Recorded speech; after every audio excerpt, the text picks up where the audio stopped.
Now let me tell y'all something about dreams. Listen up, because this is something I found out a long time ago that goes against everything you see in a movie, on TV, or what your great-grandma may have told you when you were a kid. See, dreams don't happen overnight. That ain't how it works.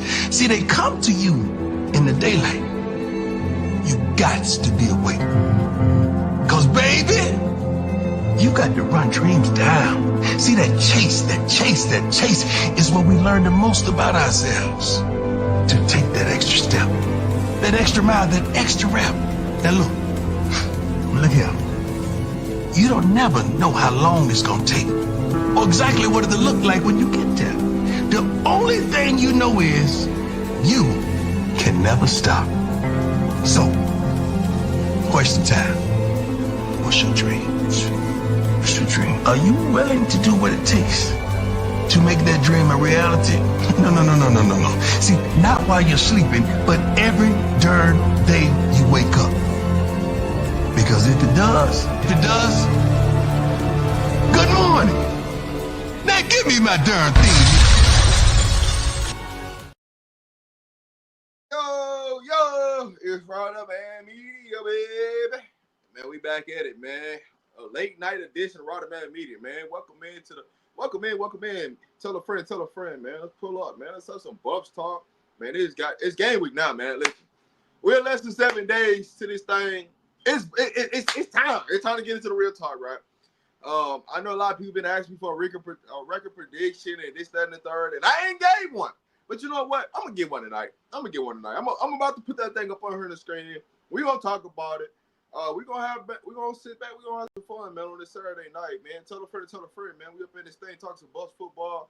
I know some people want to talk about some Shedeur, so man, hey, put the questions in the chat. Let me know where you checking in from. If you ever catch this on the rewatch, leave a comment. Make sure you let me know that you was here. You know what I'm saying? I always love to know who here, who ain't here. So man, pull up on me. I'm asking all questions, but hey man, it's a lot of things happen. But record prediction, we're gonna get to that here in just a second. But if you didn't know, right, this game will be a striked out game versus Georgia Tech. I don't know why I'm about to say Gold, but Georgia Tech. So when you look at Georgia Tech, you look at what they're bringing to the table. We gonna get into all that, right? Because y'all know how we get down on game weeks. Y'all know we start to break down teams, what they got, what they lost, what they're gonna possibly run, this, that, and the third. Man, y'all know that's what we bring to the table. So with me, Coach Dre up here, we might have some guests on the show this week. We'll see. We might have some guests on the show. I'm talking some Georgia Tech versus Colorado. Wednesday, I know there's going to be a guest on Wednesday for our CU Women's Wednesday. We might have a show Thursday. But everything's still up in the air for Thursday. So I'll let y'all know if we're going to have a show Thursday. But Friday, y'all know what it is. Y'all know I'm in the building, man. Boots on the ground. I'm going to be there. I'm going live at the game, so you ain't got to worry about it. All the pregame, whatever tailgate I end up at or anywhere I end up at, you never know where I'm going to end up at. I'm going to try to bring y'all as much as possible on the ground. So be on the lookout, right? I'm going to put the schedule out tomorrow for the week. I know we got a show Monday for sure. We got a show Wednesday, but we might add a show Tuesday and Thursday. We might take this back to year one of this thing where I went live every day during the season. So I don't know what I'm going to do just yet. I'm still figuring things out, but, that's how I go. But if you didn't know, you got to stripe out. If you go into the game, if you sit in these certain sections, make sure you dress accordingly, right? Because you might be in the black or you might be in the white section. Make sure you dress accordingly. But all that, man, let's get that on out the way. Let's get this on out the way. You know what I'm saying? All right, that's all done. You know what I'm saying? The Buffs announcement, man, let's get to what y'all came here for, right? Because I know y'all didn't know I was going to do a record prediction. Y'all didn't know this. But this is Rodder Man Media's record prediction. So, game one up on the board, Georgia Tech versus Colorado. I got Colorado winning. So give me your thoughts in the chat, right? As we go through each team, give me your thoughts in the chat. How you feel, if you agree, you disagree. But game one, I got us winning against Georgia Tech. I haven't gave a score prediction or anything like that. We don't get into X factors and all that because it's game week. You know Georgia Tech's up, so you know X factors are coming. Who we gonna play? What we gonna do? All that good stuff is coming. Next up, man, we got Delaware. We got Delaware. I got us going 2-0 at the crib. 2-0 at the crib. Key highlight for this thing. What's the word? Miss Sabrina. What's going on, Miss Sabrina? Slice Pop, what up? Oh yeah, y'all know how it is, man. We kicking it late night up in this thing, man. I'm giving y'all something I haven't, you know, I told y'all I was gonna give y'all. I've been holding back, trying to figure out when I wanted to drop it, when I want to do it. But I'm gonna do a recap. I'm gonna do a recap this week for sure on the schedule, right? So I might not go into detail with all the teams, this, that, and the third. Hey, Miss Lexus. I might not go into all the details of each team, you know, as far as victory and losses, things like that. But this is what I got right now. I have us losing to BYU and Iowa State. That's interesting. So when you say that, right? Did you did you have this prediction before what you see today? With Iowa State playing K-State, because that could change some things. Now I know it was raining over there in Ireland, where they were playing at. I know they didn't play the best of football. It's game one, and as the season goes, certain teams progress, right? In certain aspects they don't. So that's good. But game one, man, I want to know everybody's thoughts. Do everybody got who got us winning against Georgia Tech? Who got us losing? I want to know. You said Iowa State looked good in the rain today. I'll say the defense on both sides had spurts where, hey, man, it was going to be tough to see if they was going to score, right? That was the biggest thing I had for them is, man, how are you going to score on both of those teams? But prayers, man, first of all, let me say this. Prayers to Dylan Edwards. Let me come back on the screen for this one. Prayers to Dylan Edwards. I know he got hurt. First play out there, fielding a punt. Which he shouldn't even try to field. And like I don't even want to get started on that, right? He shouldn't have tried to field that punt 5 yards to the end zone. You should have let that thing bounce and let it trickle to the end zone. Start to 35. Dylan Edwards would have played. But, hey, man, prayers to Dylan Edwards. Hope for a speedy recovery. Never want to see a former buff go down, man. I always want to see him shine, man. You know, he's still a buff at the end of the day. Dylan Edwards still a buff. So, hey, man, I want to see him shine. But it is what it is. You know, at the same time, injuries happen, right? Like it's bound to happen. You don't know if it's gonna happen. You play 1 or play 50. You gotta be prepared for all situations. So man, prayers up to Dylan Edwards, for sure. But hey, let's get back to this record prediction because I just had to come on the screen just to say that. You know what I'm saying? So you know it's real. So as I don't see anybody in the chat saying that we're gonna take an L against Georgia Tech. Now, here's what I will say about this. When you look at the Georgia Tech thing, I will say this. It is going to be a physical game. It's going to be a grinded out game. I don't think neither side is going to be one skill or other. It's going to be a back and forth. It may come down to who got the ball last. As much as you don't think, this game might come down to who got the ball last. But I ain't going to go too much into Georgia Tech because that's going to give too much away from this week's show and what we going to talk about, things like that. So just give y'all a heads up, right? Me and Coach Dre, you know how we get down on game weeks, right? We give our X factors, offense, defense, and somebody that might surprise you that ain't being talked about, that might make a huge impact in the game. So we definitely going to get into that all this week. And even more stuff. We're going to have a Georgia Tech day where we just break down Georgia Tech. We're going to have a CU day where we just break down CU, what we want to see offensively, what we want to see defensively, what we want to see special teams, and what we want to see from the coaching staff. So that's typically how a game week comes on the platform. So I just want to make sure we give y'all that, right? That ain't changing. No matter what happened, year in, year out, that ain't changing for Rotterdam Media. Now, if we have on a guest or anything like that, now things where we might ask the guests might tweak a little bit. But for the most part, I'm gonna open this thing up, man. Matter of fact, I'm gonna drop the link. You know what I'm saying? If anybody got some comments, concerns, they want to hit the link, they want to come up here and just get their thoughts about it, right? I just want to talk some football, man. Forget everything that's happening in life, man. Just come in here, have a good time. Let's talk some Colorado football and move on. I'll take the Georgia Tech game. I like that TCU game. I think they're coming into blow out Colorado. That's interesting. We're losing to Georgia Tech. I'm not worried about it. The offensive line, running backs, bigger and stronger. All right, so check this out, right? I think people like I get like it's been so much of this put out, so much of that put out with Georgia Tech.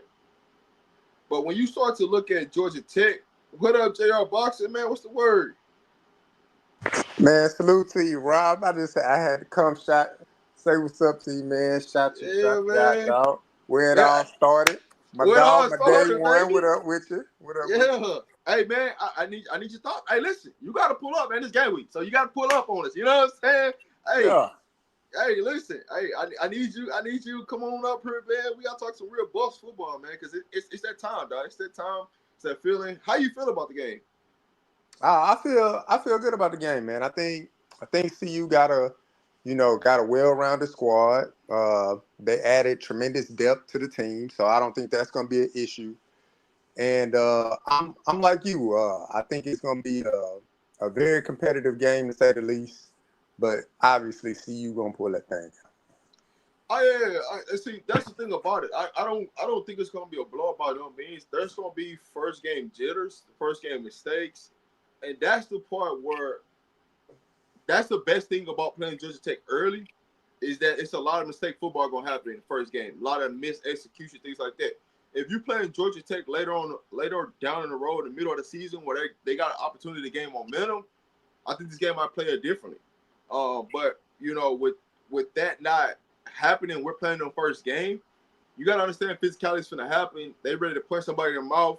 They want to run the ball. But if you understand what you've seen from K State, right? If you can stop the run and make them into a throwing team, I like our odds of winning. Because that's Yeah, something that they're not trying to do. me too, man. I feel the same way, man. Look, I followed Haynes King for a while, being from Texas, stuff like that. Look, I ain't gonna lie, he was a cold white boy in Texas, out there in Longview, Texas, Yeah, cold white boy. But a lot of it was like, man, he a cold white boy. He can run that football. He never been known for like some, very accurate passer that's gonna, dot you up down the field. So if you going into the game and you're not gonna be able to completely stop it, but you yeah, can suppress it, keep them to minimal gains, not let them get, big chunk plays. Because when he run the ball, he get chunk plays. I'm talking yeah. about 10 or 15 yards. So if you can minimize that, I think CU will be able to cook because defensively, Georgia Tech ain't no stout team defensively. They give up points. So So here's the thing. I'm glad you mentioned that, right? Because I started this comment for a reason, right? You got to admit Georgia defense isn't that. I mean, Georgia Tech defense isn't that good. Georgia Tech offense is always good. Here's what I'm gonna say to y'all: we don't know what they're gonna do on defense this year. They got a new defensive coordinator. So the notion of we have a idea possibly what they're gonna do, but that's the thing that it gives. That's where everything changes because with having a new defensive coordinator, the calls come in differently. The way he plays out a game scheme comes differently than what you seen last year. Last year, if you put that same defensive coordinator out there, we know what's coming. We know, what kind of scheme, what kind of fronts we gonna see this, that, and the third. Now that they got a new defensive coordinator, just like we had a new defensive coordinator last year, you don't know what the scheme is going to look like from the beginning of the season. It's still a fill-out process. So they can come in with a game plan and, hey, that doesn't work and change it on the fly.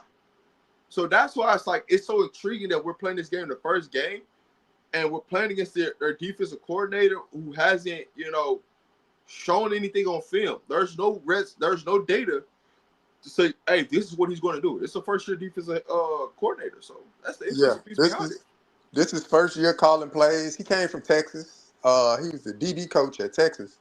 So, if I were to guess, just take a wild guess of like, what it would look like, because I follow Longhorn football. They blitz a lot, Yes. blitz heavy. So if I were to take a guess, I would say maybe he would lean towards that, but you never know, right? Because we didn't Yeah. know what Rob Livingston was going to look like.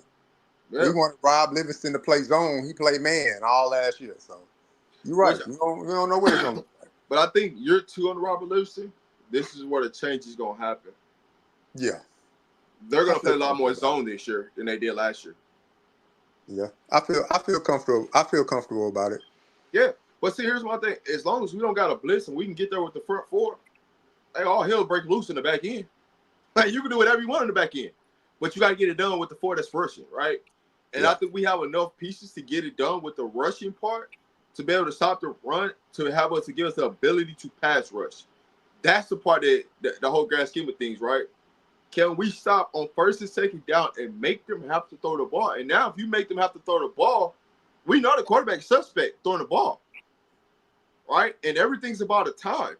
So now if you go to a zone or if you go man, right, are you willing to take some chances? Yeah. Nah, like I said, I feel good about it, man. I know a lot of people, they question CU defense.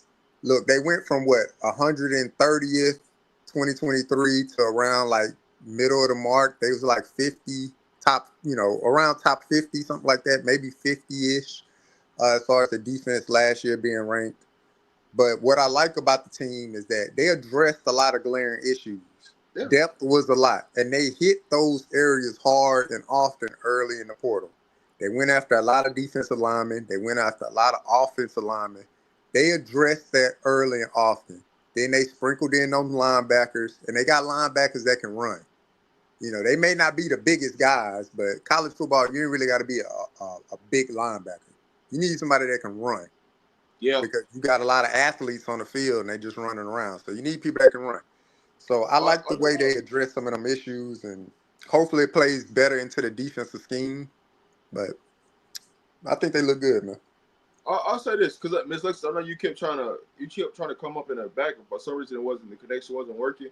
Don't get it twisted. By no means I'm underestimating Georgia Tech. I know that they want to be physical. They want to run the ball. They're not a good passing game team. They're a good running team. But what I would say is I have some concerns up front because they could possibly start 2 freshmen on the offensive line. Right? They haven't solidified what that offensive line is going to look like up front. And so from that standpoint, I got some concerns, right? Because I don't know how it's going to look, right? If I take what I seen at the spring game, I'm it's kind of shaky. But I know that's not a real, true understanding of who that team is, right? And then in the springtime, everything's vanilla. So you can see what the base stuff they're going to do or have an idea what the base stuff they're going to do, but it's not an overall perimeter of what they're going to do. So I'm never going to take no opponent like, hey, man, we just going to come there and blow them out by 40. I never feel that way, right? Because we tend to do things when it's games that we supposed to go out and just dominate, we tend to let people stay in games that they shouldn't be in. So have we learned the lesson of, hey, man, go run the ball when it's time to go run the ball? Is it when it's time to go dominate the line of scrimmage? Can we go dominate the line of scrimmage? Those are answers that still need to be answered from Colorado side, right? And so that's why I said this game may come down to who has the ball last. As much as we don't want to be in that situation, it might come down to that, right? What I do know, and this is where I do love about the situation, Georgia Tech and NDS North Dakota State, who we played first game last year, they run ideal stuff because they got the same principles, the same system, offensive wise. So we have tape. If we go and watch, Georgia Tech, and we turn on NDSU, it looks similar, right? Because that's where the former head coach came from. So we have some type of understanding what the possibilities of what they're going to run and how they're going to run it and how they're going to use motion every single play to try to create a mismatch. What we don't know is what they're going to do defensively, right? And that's the 1-2 that, you take into counterparts. But like I said, we're going to dive deep into all that stuff with Georgia Tech this upcoming week. And so Monday, matter of fact, we're going to do a show Tuesday. Monday, Tuesday, Wednesday, we definitely going to have shows. Thursday, it's going to be up in the air. Just because I don't know if I'm traveling that day, but Friday I'm gonna be at the games for sure. So, let me see if I got. They're very pleasant. They could be. Yeah. Miss Pleasantly Plump. Hey, how are you? JR, what's your biggest X factor going into this Georgia Tech game? What's my biggest what? I didn't hear it for it. X factor. Like, what's your biggest X factor going into the game? My biggest X factor, the run game, man. It's something that we haven't seen from CU over the last 2 years, right, on a consistent basis. So that's my biggest X factor. Obviously, you don't bring in a name like Marshall Faulk. You don't go out and you don't, look to bring in more talent in that running back room and then not utilize it. So that's my biggest X factor. What would a run game look like? I know Salter gonna run the ball. I know it. Like that's a known. He's going to run the ball. Even if it's on a broken play, he's going to run the ball. But what do the running backs look like? So that's the X factor for me. Hey, listen. Everybody's trying to get the answer, right? We said we're gonna run the ball, right?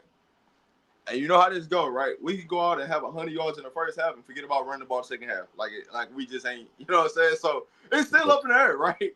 So you still want to see the consistency behind it. How many plays are we gonna ask, right? I'm be honest, I would love to see a 60-40, 60 running, 40 passing. Yeah. Because the run is going to set up explosive plays. So that 40% of passing is going to be explosive bombs. Yeah. 15, 20 yards, touchdown bombs, right? And so that's what I would truly love to see, right? Get them yak yards. One opportunity, they miss one opportunity, they miss one tackle. It's up, right? That's how explosive that we can be. Once we get inside the 20, I think you're going to see a lot of fade balls. Let's just go see if we can go get it up top and be done with it. But I would love to see us execute at least multiple 12 to 14 play drives. Yeah, I mean that would be good to see. Definitely if they're able to establish a run game, it'll accentuate what Salter does really well. He throws a really great deep ball off of play action. If anybody looked at his tape from Liberty or anything like that, he throws really good deep ball off of play action. But in order to do that, you got to run the ball. So Liberty ran the ball a lot.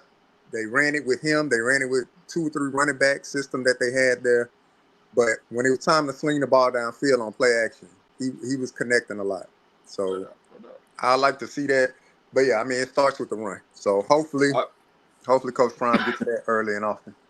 This is a great test for us for 3 factors, right? Because right now I'm just going through the record prediction, right? And so the reason why I say this is a good test for us, right? You playing against Georgia Tech first game is going to set up for Utah, right?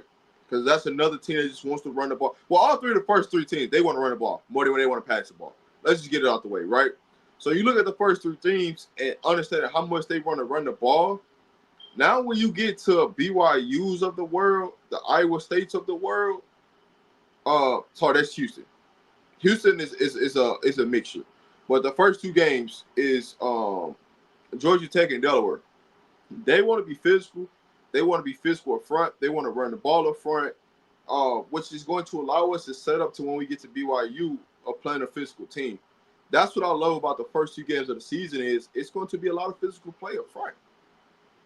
And so with that being said, how do you see the first – let's go to the first 5 games. How do you see the first 5 games playing off for CU? Look, I just hope you asking for like a record prediction, or you just want to know. No, I just want to know. If you want to give a record prediction, go ahead, man. But I just want you to just talk in general, man. How you feel about the first 5 games? The first 5 games, man. Look, I think it's gonna be a run fest, man. Because I'm looking at like game plan, like Georgia Tech. They're known as a running, hard nosed like running team, right? So that's out the gate. And then you're moving on to Delaware. If Delaware is serious about trying to beat CU, they know they don't have better athletes. So you're not going to out-athlete them down the field. So you got to conserve clock. You got to try to stay in front of the chains. So you're going to have to run the ball, right? Houston, their quarterback that they had last year was kind of dual threat, but they don't have, like, he's not starting this year. They got another guy in there. So I'm really unfamiliar with the new guy at Houston. I know Houston lost a lot on defense, but they're going to be playing in Houston. So I would assume, Houston is going to look to try to throw the ball downfield a little bit, but they also going to try to lean on the run because the quarterback that they had last year, I think his last name was Chris or something like that. Like, he's not starting. They didn't brought in a whole new quarterback to start. Yeah. So who knows what that offense is going to look like. So I'm not really familiar. But Wyoming, another, lower level school, if they're serious about trying to win the game, they're going to run the ball. They're going to try to stay on time or ahead of the chains by running the ball because you don't have enough athletes to compete with a Power 4 school throughout 4 quarters. And then BYU, look, they don't even have the quarterback that they had last year. So they're not going to hand the keys to the freshman and say, here you go, man, we're going to throw the ball 35 times a game. Like, that's not happening. Even if he highly recruited, like, that just don't make sense, right? So BYU, again, they're going to try to run the ball. They're going to try to play hard-nosed defense. So that's going to be a big test for CU. I want CU to come out of these first 5 games as healthy as possible. That's why I'm happy we have a lot of depth and a lot of guys that's hungry to get on the field because it is like their last year college football.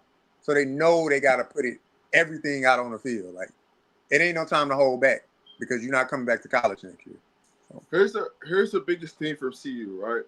And as much as people are underestimating this team and not really realizing, we got a lot of seniors on this team. A lot, bro. And I know people look at like Georgia Tech, they got 21 seniors and this and that and all this. When you start to look at everything across the board, we have a lot of seniors. This is a senior-led team. So the expectations for these seniors, hey, listen, this your last ride. And anytime you have a true senior-led team,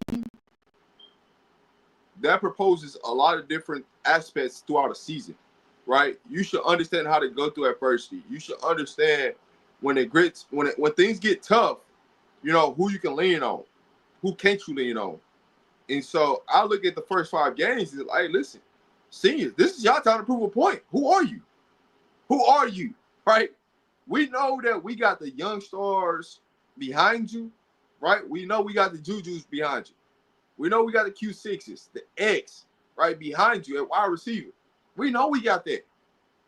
But seniors, what are y'all going to do right now? Zach Atkins, we got a tight end, right? Think about all the veteran leadership that we got, right? Even on the offensive line. Jordan Seaton got to come back in next year. But everybody else across that, they could be gone. Defensive line. How many seniors we got out there? Right? There's 2 starting linebackers. They could be gone. So when you look across the board, it's put up a shut-up time, right? All the nonsense, all the talking, all that's out the window. And that's what I love about the first 5 games is you're going to have to come out and show your worth in these first 5 games. You're going to have to come out and show that, hey, we ready to punch somebody in the mouth. And the great thing about it, in the first 5 games, 4 to 5 games is at home. Yeah, that's the benefit. They don't have to move around much. Yeah, but even when you look at the Texas games, right? I'm going to take Coach Prong's record in Texas, where it's undefeated. I'm going to take Coach Prong, where he's undefeated game 1, no matter who the opponent is. I'm going to take that, right? Now, the reason why I got some of the losses where I got them at is because when you start talking about bye weeks and travel and all that type of stuff, I know people look at that West Virginia game like, man, they probably have Colorado winning that game. But if you understand the travel piece of trying to get to West Virginia and all the rigmaroles that you got to go through and the time zone difference and things like that, all this stuff on your body plays a part. Yeah, so, it's like getting the Pullman Field in Washington State. Yeah, it's a monster. Yeah, sure. And you see what happened first year when I try to tell people, I said, man, listen, it's a game where they might not have as much talent, but the problem that you got to driving to get there and trying to play football games, man, that's a whole different other story. You're gonna be exhausted just trying to get there. That's the real thing. So it's a real home field advantage for West Virginia because of all the things that you got to go to just to get to the field, just to play football. But when you look through, so we did the first 5 games, right? So when you look through the next 4, which would be TCU, right? Going back to Texas again, right? Iowa State at home, Utah on the road, and Arizona at home. How you looking, right? So you got a road home for that stretch. How you looking at that? Yeah, that's definitely the difficult part of the schedule, right? The next 5 games, because like you said, you back and forth, right? So keeping the routine, keeping the routine the same is paramount, right? You in the meat of the schedule at this point, so keeping the routine is paramount. Look, TCU obviously want they get back from the embarrassment that they suffered 2 years ago, so they want they get back off the rip, and that's a team that like to throw it around. They That plays us quarterback, to our advantage. Yeah, he like to throw the football around, right? So you coming out of 5 games where it's been heavy run. Now you playing a team that it's probably going to be balanced the other way, where they want to pass the ball a lot because they got a good quarterback that can pass the ball. Iowa State, a gritty team. Look, they pulled out a victory today in field conditions that was unsuiting. They shouldn't even been playing out there, but the yep. money already spent, so you got to play. But that field condition out there in Dublin, Ireland, it was terrible. You They can't shouldn't make have been out there. They put a lot of young men's career at risk, and I hope Dylan Gabriel didn't suffer Edwards. from the. Yeah, Dylan Edwards. Sorry, I hope Dylan Edwards didn't suffer from that. Right. Uh, and then even just looking at Utah. Look, Utah gonna be looking to get back. They brought in a quarterback that has proved a lot at a lower level, so he looking to make a name for himself. But I think it's going to be pretty good all the way to Arizona. I think they'll be able to handle Arizona pretty easily. Their team is depleted of talent, and so Facts. uh, NIL yeah, money ain't cutting it.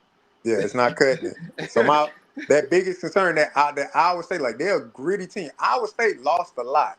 They don't look explosive. Them 2 receivers, they play for my team now, the Texans. Yeah.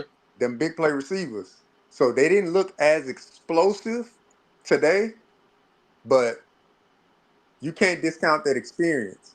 Rocco Beck been building up that program for the past 10 years. He got it going in the right direction. And overall, Iowa State, they always been like that gritty team in the Big 12. So So here's the thing with Iowa State. I really got that game as a toss up, a back and forth. Um, but I also take into account this that a lot of people don't. Some way, somehow, when we get a good opponent at Folsom Field, and it's a game that we should win, and we set ourselves up to win, some way, somehow, some fluky something ish happens. That's why I got us taking a loss against Iowa State. On paper, we are probably the better team across the board when you look at all quarterback play and things like that. Because I can tell you like this, Iowa State truly don't want to pass the ball if they don't have to. They want Rocco Beck running the ball, right? And that's what a lot of these quarterbacks, right? Um, I just look at this in a different situation or a different lens than a lot of people do when it comes to that Iowa State game, because I just seen the flukiness happen at Folsom Field. And I don't want and if you look at that Iowa State game, it's kind of similar to the when we played K-State at home last year. The dates kind of line up kind of similar. So I take those type of things into account of we had Kansas State on the ropes, and all we had to do was run the ball, and we out there passing the ball, right? Um, and that so I definitely agree that we could go undefeated at home. I definitely agree upon that. But if it was one team that I say that we have possibly something fluky happening, it'll be that Iowa State game. Now, here's the thing about that Iowa State game. Depending on what their record is, could play a whole lot of parts into all of this stuff. Because once you start to get to the middle of the season and you're talking about the money aspect and things like that and looking forward towards the Big 12 championship game, that's going to play a part. Because ultimately, this Kansas State game, the Kansas State last game is going to ultimately depends on who's playing for the Big 12 championship. That's the reason why I got us winning there. West Virginia just on the road just because of travel. But I also don't think that this Arizona State team is as good as people think they are. Scatterboo, and I'm gonna put myself on screen and I'll say this.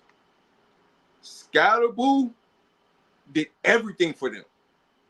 I don't know how you replace the Scatterboo, right? Because skill-wise, I don't think they had enough skill at Arizona State.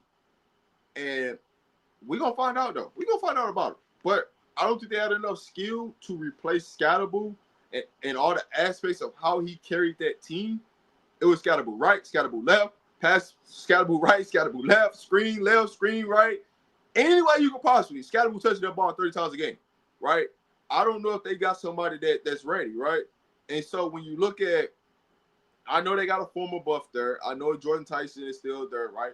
He wasn't healthy when he was at CU. He wasn't really healthy when he went to Arizona State, but last year he got to really blossom into something, right? And he looked like a number one wide receiver until he got hurt. Can he hold up and play a full season? That's going to be the key. You know, it matters when you play people. It matters when you play people, and that's the part of us when we play Arizona State. I like our odds because I don't know how healthy Arizona State is, right? Even with Iowa State, I don't know how Rocco Baker's gonna hold up as a quarterback, trying to be a dual threat quarterback. Them hits start mounting up. You take the wrong hit, you could be up. You could be out for a game. So just from that aspect, right? When you look at all the dual threat quarterbacks they have in the Big 12, how do you see CU stacking up, JR?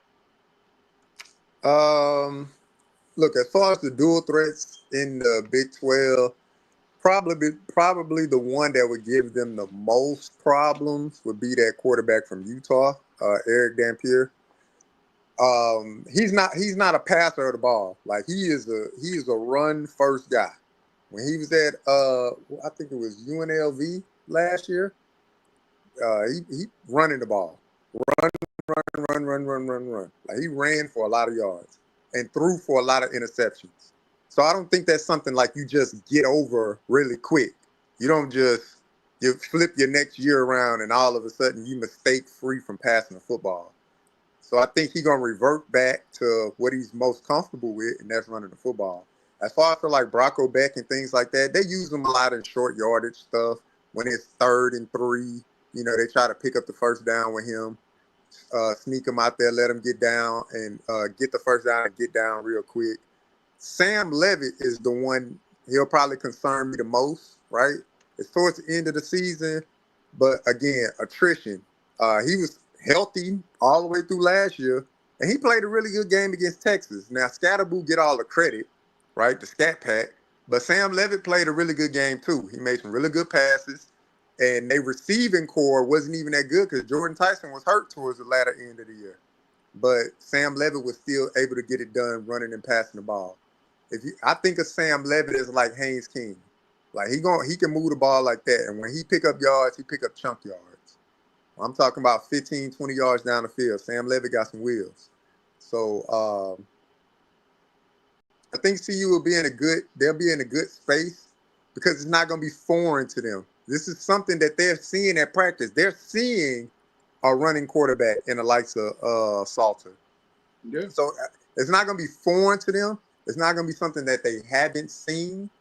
So I think they'll be prepared for it and be on their toes, waiting to assimilate to that running style quarterback a little bit easier than they did last year. Hey, when you look at this season, because this is a question that a lot of people don't ask. When you look at this season, how many games will the defense win for the Buffs? How many games out of the 12-game season? I say the defense can easily win 8 of them. Easy. They can win 8 games off the rip. Because I really think the strong suit of the team is the defense. Like they really honed in on that defensive line. Because as good as we were last year on the defensive line at getting sacks, we couldn't stop the run, especially up the middle. Because we were light up the middle. You had Shane Coates and you had Chidozie. When Chidozie went down, and simultaneously Shane Coates went down. Torian Carter was hurt before the year even started. So we lacked the depth in the middle to just keep, plugging away. So teams took advantage of that, especially Kansas State, Kansas, they took advantage of that. Linebackers played really well, but then when it came down to chasing the running back from side to side, they couldn't do it. From sideline to sideline, they couldn't do it. They didn't have the foot speed to keep up. So I Well, think Coach Prime focused on, let me beef up the defensive line. Let me get linebackers that they don't necessarily have to fill the hole, but they need to be able to run because speed can make up for mistakes. yeah, and that's the key thing about it is that I look at right when you look at last season and when we took L's and when we started to take L's, what was the reason? It's because we started getting hurt on the defensive line, and as long as we can stay healthy on that defensive line, it can be a difference, right? The difference is who could be the most healthiest in the trenches. I don't care how you want to look at slice and dice it. When we start to really look bad last year, it's because we started taking injuries on the defensive line and our offensive line started getting banged up. So we did fix some of those issues, right? We went and got more depth at the D tackles position. We went and got more depth on the offensive line, right? We say we got 8 to 9 possible 10 offensive linemen that can play. It's gonna get tested, right? Somebody gonna get hurt and it's gonna get tested, right? Now let's just hope that it's not a big drop off, right? Because when you see the first team to the second team, it was a big drop off and decline in production. But if we can close that gap in from first and second team, that's something that you can scheme up and it won't be so much of a glaring deficiency. Now let's see what that defensive line look like, right? I have no doubt that we got the coaching, we got everything that we need, but it's still, games still got to be played. At the end of the day, games still have to be played, and our depth is going to be tested this year. And so as you get to that back end of the schedule, the most healthier teams win more games. That's just the bottom of it, the bottom truth of it. So we're going to get there. I see somebody in the chat, talking, hey, we're going to lose this, we're going to lose that. If you want to come up and give your thoughts, just hit the link. It's open. It's open to come up here and talk, have a conversation. Colorado is going to surprise the nation and Georgia Tech. Hey, listen, I ain't the smartest person in the world, but with the lines being 5.5 for Colorado this year, if you're a betting person and you took advantage of that 5.5 line, that's easy money. Yeah, you sleep. Take the easy win, man. That's easy money. All right, because you got to think about it. They saying we only gonna win 6 games, right? We got 7 games at home. Logically, we got 7 games at home, right? Logically, if you win 5 of those, all you gotta do is win 1 road game, and you cash. You cash. So when you look at the possibility of road games, right? Houston, TCU, Utah, West Virginia, K-State. You got to win 2 out of those games. That's just like it's free money. Well, one thing I always tell people with Vegas, with Colorado, they've never been right with Coach Prime at Colorado on stuff. So, hey, take the money. Now, what they didn't do is give you way better odds than what they did in previous years. That's the only thing they did. Yeah. Because it was like, you know what I'm saying, you cash that in 4.5, that 5.5 for the previous year. I mean 3.5 and 5.5 for the previous years. It was a real good payout. They ain't do that this year. They that's one thing they wise up on. But hey, it's because so many people are voting that we're gonna have so much of a bad season because they don't see the star power. That's what makes this season so much funner. But I look at this season into two entities, right? This first part of the season, it means more. So they're playing for a different purpose this first half of the season. Yeah. The second half of the season is, damn, now that we know that we can get it done, let's go for it. Like, we got the magical sauce to have every piece that we need to be successful. That's the piece of the second half of the season. But the first half of the season is they just going out there to play for Coach Prime and everything that he went through in the offseason. That's what they planned for the first half of the season. Yeah. Yep. Yeah, definitely, man. I say the most winnable away game, is the Houston game. Look, Houston's fan base, I'm from the H, and the University of Houston, the Cougars, they fan base ain't a hungry fan base. It ain't going to be like TCU. Like, TCU going to have pack house, screaming, raging fans. Like, you go to Houston, it's gonna be a lot of CU fans up in that stadium. A Oh, lot, bro, it's gonna be more. Listen, a it is lot. going to be So more CU fans at Houston than Houston. yeah, I mean, it's gonna be a strong showing for CU and everybody that's riding for Coach Prime up in that stadium at Robinson I Stadium for U of H. So I ain't gonna I hold you. see that as a winnable game for sure. I ain't gonna hold Very you. winnable. Every CU auntie in the world gonna be up at that game. You ain't gotta worry about that. Like, Oh hey, yeah, listen, yeah. you gonna see every CU auntie up in that thing with their best Sunday fit on. You know what I'm Mm-hmm. saying? They They best best club CU fit. shirt, best Yeah, CU shirt on, Prime yeah, shirt on, everything. yeah. You gonna So see something at that Houston game. You pull up to that one. That's yeah, for damn sure. So, if it's any game you might want to go to, you might want yeah, to pull up to that Houston game. yeah. You The might see some things. Houston Nah, game for sure. And then they roster got ravaged, man. They had a good defense last year. Their offense really wasn't about nothing, but their defense was really tough. And I mean, their defense got hit hard in the portal, man. There are a lot of teams or a lot of players left looking for greener pastures, man. Whether it been more NIL money, whether it be a bigger profile for themselves. A lot of them players in the secondary, linebacker, across the defensive line, they got out of there because they had a really good defense, and so you can leverage yourself in the portal now. they've You always know, had a good so defense. It's just the mhm. offense has never been able to put up points, so it made the defense look bad. But when you look at across the board and you start talking about Houston in totality, they've always understood how to go get the talent on defense. They just haven't figured out how to match it on the offensive side to be successful to win games, right?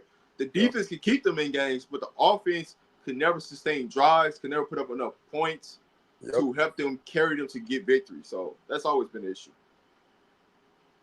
But now that you know that K Salt is going to be the starter, we got the best. We arguably have the best backup in the country as far as backup quarterback goes, in Juju Lewis. What Yeah, kind of season? I Go would ahead. definitely say one of the better backups in the Big 12 for sure. Like, Oh no, we hands down got the best backup in the Big 12. I'm looking at the nation. I don't even the Big 12. There ain't no quarterbacks. Like if somebody started to go down for one of these teams in the Big 12, they're done for. Their season is done for. We yeah, argue. You can say, hey, if something and knock on wood, right? I don't. If something were, Katie sought to break his shoelace and something like that, right? We arguably have the best backup across the country when it comes to quarterback play. So those are the things that plays us into a good hand when we talk about depth across the board, because there's not a lot of people that can say that they got depth at the quarterback position. So if anybody goes down, it could be a 9-day difference. And then here's the biggest things that biggest takeaways you take away from last year to this year. As much as people say that the star power has left Colorado, there are a lot of teams in the Big 12 that lost a lot of star power. And them star absolutely. powers Yeah. have been the running backs. Yep. And I know running backs come a dime a dozen. But when you look at last season, you didn't see them featuring another running back besides they start running back. So Mm-hmm. it's a lot of question marks of who does people have? I mean, you saw it. You saw it today with the first Big 12 matchup. Iowa State, their running back, he didn't look very explosive.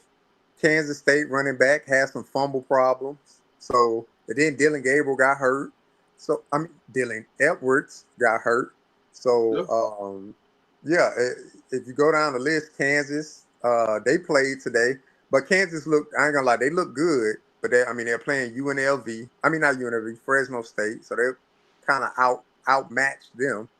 So, but yeah, Texas Tech lost their running back. Who else? Baylor See, got a returning running back, but we don't play Texas Tech or Baylor. but see, Scatterboo gone. Texas Yeah, Tech though, I'm glad you mentioned Texas Tech. They should stay some real interest this offseason. As much money they didn't put into some of these players, yeah, some of them guys. Yeah, they have lost some talent due to injuries in this offseason. yeah. They So have, man. you have to, just let things play out. Just let things play out. And again, like BYU, they have a running back that they had last year that was injured.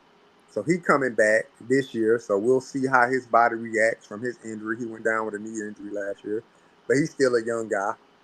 Uh, who else from the Big 12? I don't know who Houston running back is, but again, their offense wasn't very good last year. Yeah, I mean, TCU, yeah, yeah, TCU really didn't depend on a running back last year. but they They lost their depended top two more on their receivers. quarterback. Yeah. Yeah. I was just about to bring that up. Hawaii did just kick a field goal to beat Stanford. I was just about to bring that up. Wow, It's that's crazy. crazy. Losing to Hawaii is crazy. That's how you know you ain't got a real good football team. I ain't gonna hold you.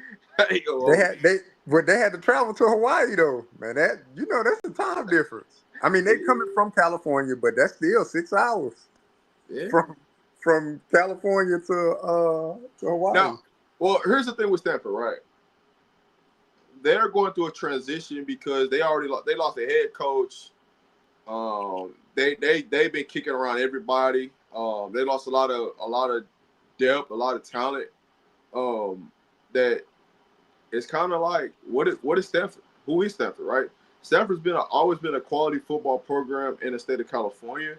But it's just different now. It's different times. Yeah. So outside of let me ask this, right? Because I know everybody's in here for Colorado things like that. But I got a real question though. What game week 1 are you guys looking forward to outside of the Colorado game versus Georgia Tech? I'm looking forward to Clemson and LSU. I Clemson, want to LSU. I want to see what it's about, man. You talking about two Heisman quarterbacks and Nussmeier and Klubnik. I want to see what it's about. And Clemson playing at home, I don't know why LSU agreed to play them. I'd have been like, I got to be neutral site 2 years back to back. But obviously, LSU can get their get back next year. But you going down to Death Valley in Columbia, South Carolina? Nah, I wouldn't. But I'm interested to see what that look like. Clemson, I'm interested to see that the Texas versus Ohio State game. I got a couple games I got circled, right? Texas versus Ohio State. I think Alabama's gonna blow the hell out of Florida State at their crib. I think they finna blow them out the water. Like it's finna be. That'd be embarrassing, man. They get blown out the crib on opening night. Listen. That'd be embarrassing. I'm telling you right now, that's finna be. But the game I really got circled is that Notre Dame versus Miami game. That's the game That's a I'm good ready. one. That's the game I really got circled. Because I need Miami to handle business, so you can take Notre Dame out the way early. Yeah. Because that's a playoff opportunity that they're taking from somebody, not being in their conference. So I want to see that. That's a good one, man. Texas, Ohio State, of course, but they kick off with Texas and Ohio State. So the good thing is, you get to watch the Buffs and Georgia Tech, and then you get to wake up. You get to watch Texas and Ohio State. So Death Valley, yeah, LSU. Hey, listen. So let's talk about LSU for a second. LSU got to figure they got to get it done this year, or he's fired. I'm just gonna tell you what it is. Brian Kelly got to get it done, or he up out of there. I could see that trend happening, especially with John Gruden coming out saying, "Look, I want to coach in the SEC." And they'll be hot to get John Gruden up in there. So here's the thing though. This is what blows me with LSU. Y'all in a rich, talented state where kids that make tremendous impact come from the state of Louisiana. I know people look at Georgia, people look at Texas, people look at Florida, right, in California. But you want to talk about a state that has underrated profile players that go in and to make a big name, a lot of times they're from Louisiana. So you're in a rich, talented state and you can't get it done? Yeah. I'd start questioning. That's Brian Kelly, man. If you look at the history of Brian Kelly from Cincinnati to Notre Dame to LSU, like he got a problem winning the big game. Like it never fails. When the moment is there for them to get over the hump, he's still on the hump. He ain't really went over the curve of it yet. He just on the hump. They can't Notre Dame because he wasn't void of talent at Notre Dame. Now, I'm not gonna say Notre Dame was like LSU talent, because LSU Mhm. could probably get more talented guys in just due to academic standards. But Notre Dame definitely was a talented team while he was there. He got them all the way to the national championship that year, and they laid the egg. But in between those growing pains of getting to the national championship, he would lose the game where people scratching their head, kind of like You're not supposed to lose that how game, dog. how Freeman lost last year to what is it, Northern Illinois? It's like, how do Yeah, you lose that game? So that's Brian Kelly's like trend. He'll lack of lose the focus. game that they're supposed to win. Lack of focus. Now I'll Yep. say this, to get back to Colorado, right? Because I just had to ask those games because there are some good games week one. When you look at, you say Kansas looked good. Listen, they really didn't play nobody, but I give them credit where credit is due. They look good against Fresno State, which they should, right? If they did not look good, you have to ask yourself some real problems, some real questions. But the good thing is we don't play Kansas this year, so they can look good all they want. We don't play unless they're gonna come meet us in the Big 12 championship. So Exactly. Yep. we ain't got that ain't nothing that we got to worry about there. Um, what I will say is this, right? When you look at the overall expectations of this season, right? Because I don't know what your expectation of this season is. So two-part question, right? I want to know what's your expectations on the Colorado Buffs this season, and then what is your expectations on the coaching staff for the season? My expectation for the season is for just a balanced team. Because, I mean, I knew what to expect from CU last year. Even when Coach Prime would come to the podium and be like, man, we got to figure out how to run the ball. I kind of knew, like, no, you ain't trying to figure out how to run the ball. Like, you have tremendous weapons on the outside. You got a quarterback that's your son that you believe in wholeheartedly that's going to get it done. He said it on the podium at multiple accounts. I believe in two. When he out there, I know he's going to get it done. I know how he thinks, stuff like that. So I just want to see CU be, a more balanced, well-rounded team, which I think they will. And then, what was the second part to your question? I'm sorry. Expectations on the season and your expectations from the coaching staff. And my expectation from the coaching staff, um, to get it done, man. Don't let the little things go by, because I can already see Coach Prime right now. Like his fuse is short for the my bads coach, because he was willing to accept the my bads from a lot of people, coaches included, last year. Like when Robert Livingston called that play against Kansas State, and he was kind of like, why are they lined up like this? This year I think Coach Prime, if he got a question there, he calling a timeout. He ain't letting it ride. Yeah, You know, I think his temper gonna be a little bit short, and that's a good thing when it comes to, hey, now I don't like what I see, timeout. Instead of, I don't really like what I see, but let's see how it play out because I trust in these players that's on the field. He trusts the players, but he can only trust them as far as he can see. And if mm-hmm. you get too far into that field and he don't like what he see, he gonna be quick to call timeout. And so I want the coaches to have that, that I want the position coaches to definitely believe in their players. Because last year, a lot of guys got switched out. One bad play and you ain't see them for a while. Let them guys ride a little bit. And if Coach Prime need to call a timeout to regroup everybody, then regroup them. But it was too many times last year with position coaches, especially across the offensive line with their poor play. Guys didn't get to get in the rhythm. They miss a block or two, you ain't see him no more. Benson missed a block or two, you ain't see Benson to the third quarter when you needed him again because other guys started missing blocks. So I didn't like that because that plays with the psyche of a player, right? But obviously you got to win games. JR, you almost made me drop a damn video out here. I'm just saying, and and the crazy thing is, Rob, because you was at the UCF game, I Mm-hmm. saw it firsthand at the UCF game. Like Hey, small JR, things happen, I and just it's dropped. I still have not released a video of Phil. This is the part where I think people don't know. I have the video where shit just went left that I have not released out to the public yet. yeah, Where the whole offensive line just turned their back against Phil Laws and started talking to George Hickman. and that's when you knew the writing was on the wall. And Writing was on the wall. this was. I'll tell you when the game. I can tell you the Pacific game when it happened. The time stuff, everything. Yeah, this happened early in the season. Yeah. This happened late in the season. This happened early in the season during a home game. Oh. Because I mean, I was sitting pretty close to the CU bench, and so I'm just, I'm trying to enjoy the game, but I'm also looking at other things like, man, like why this happening or why they sub this guy out? You know what I'm saying? Like a guy missed a block or something like that, and then they subbed him out, and I was just like, dang, he ain't gonna get back in the game. Like that's the guy we started with.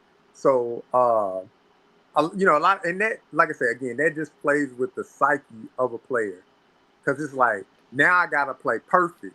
Although coaches, they tell you all the time, you got to be attention detail. You got to be this, you got to be that. But the coaches know, like, mistakes going to happen. We just need to minimize the mistakes. But the way some of the players on the offensive line last year had to play, it was like, you can't make a mistake, period. Because you make a mistake, you ain't getting back in the game. And But I you know think what's that crazy? hurt the confidence of a lot of them players on the offensive line. You know what's crazy? And I'll take this. The person that took the most abuse last year was Hank on the offensive line. I ain't gonna hold you. Yeah. If I was to play some of these videos that I still got that I never released out, that I never edited and put it into a video, and I just dropped the raw footage of it, it'll all make sense why certain things transpired the way it transpired. Yep. Shout out to Hank Zelinskis, man. But Sure. I never dropped it because it was just like, at the end of the day, it ain't even worth it. But if somebody was to ever like really piss me off about it, I really like real life would drop that video and like show what really some things that, this is raw images of me just sitting behind the bench and me capturing it without even realizing this was gonna happen. It was just the camera was just rolling and it happened in a moment. You know what I'm saying? So I just remember like it's certain things I just remember happening throughout the season, like, oh, that's gonna happen, right? I remember seeing Juju walk on the sideline, and seeing this and being the person that put the picture of Juju, like, you know what I'm saying, walking through and knowing that, hey, he about to be a CU buff. You know what I'm saying? But there are certain things that happen on the sideline that, like, if we would have addressed this early, the line play would have been a lot different. And so you start to see the division between the offensive line happening. There's a lot of frustrated people in the stands. And I'm talking about like parents, not fans wise. I'm talking straight because that's always most of the time who I'm around the parents and stuff. So it was just weird. It was some weird things that happened last season that I just feel like it could have been addressed, should have been addressed, but it's over with now. It's, you know what I'm saying? So it's time to move forward from that standpoint. And I hope long hopes he has, he does whatever he's going to do where he's at Mississippi State before the Buffs and changing this room to, 3 offensive line coaches. I think it's a great situation for us. So we're in a better situation than what we were last year. That's what I'm gonna say from the whole grand scheme of things.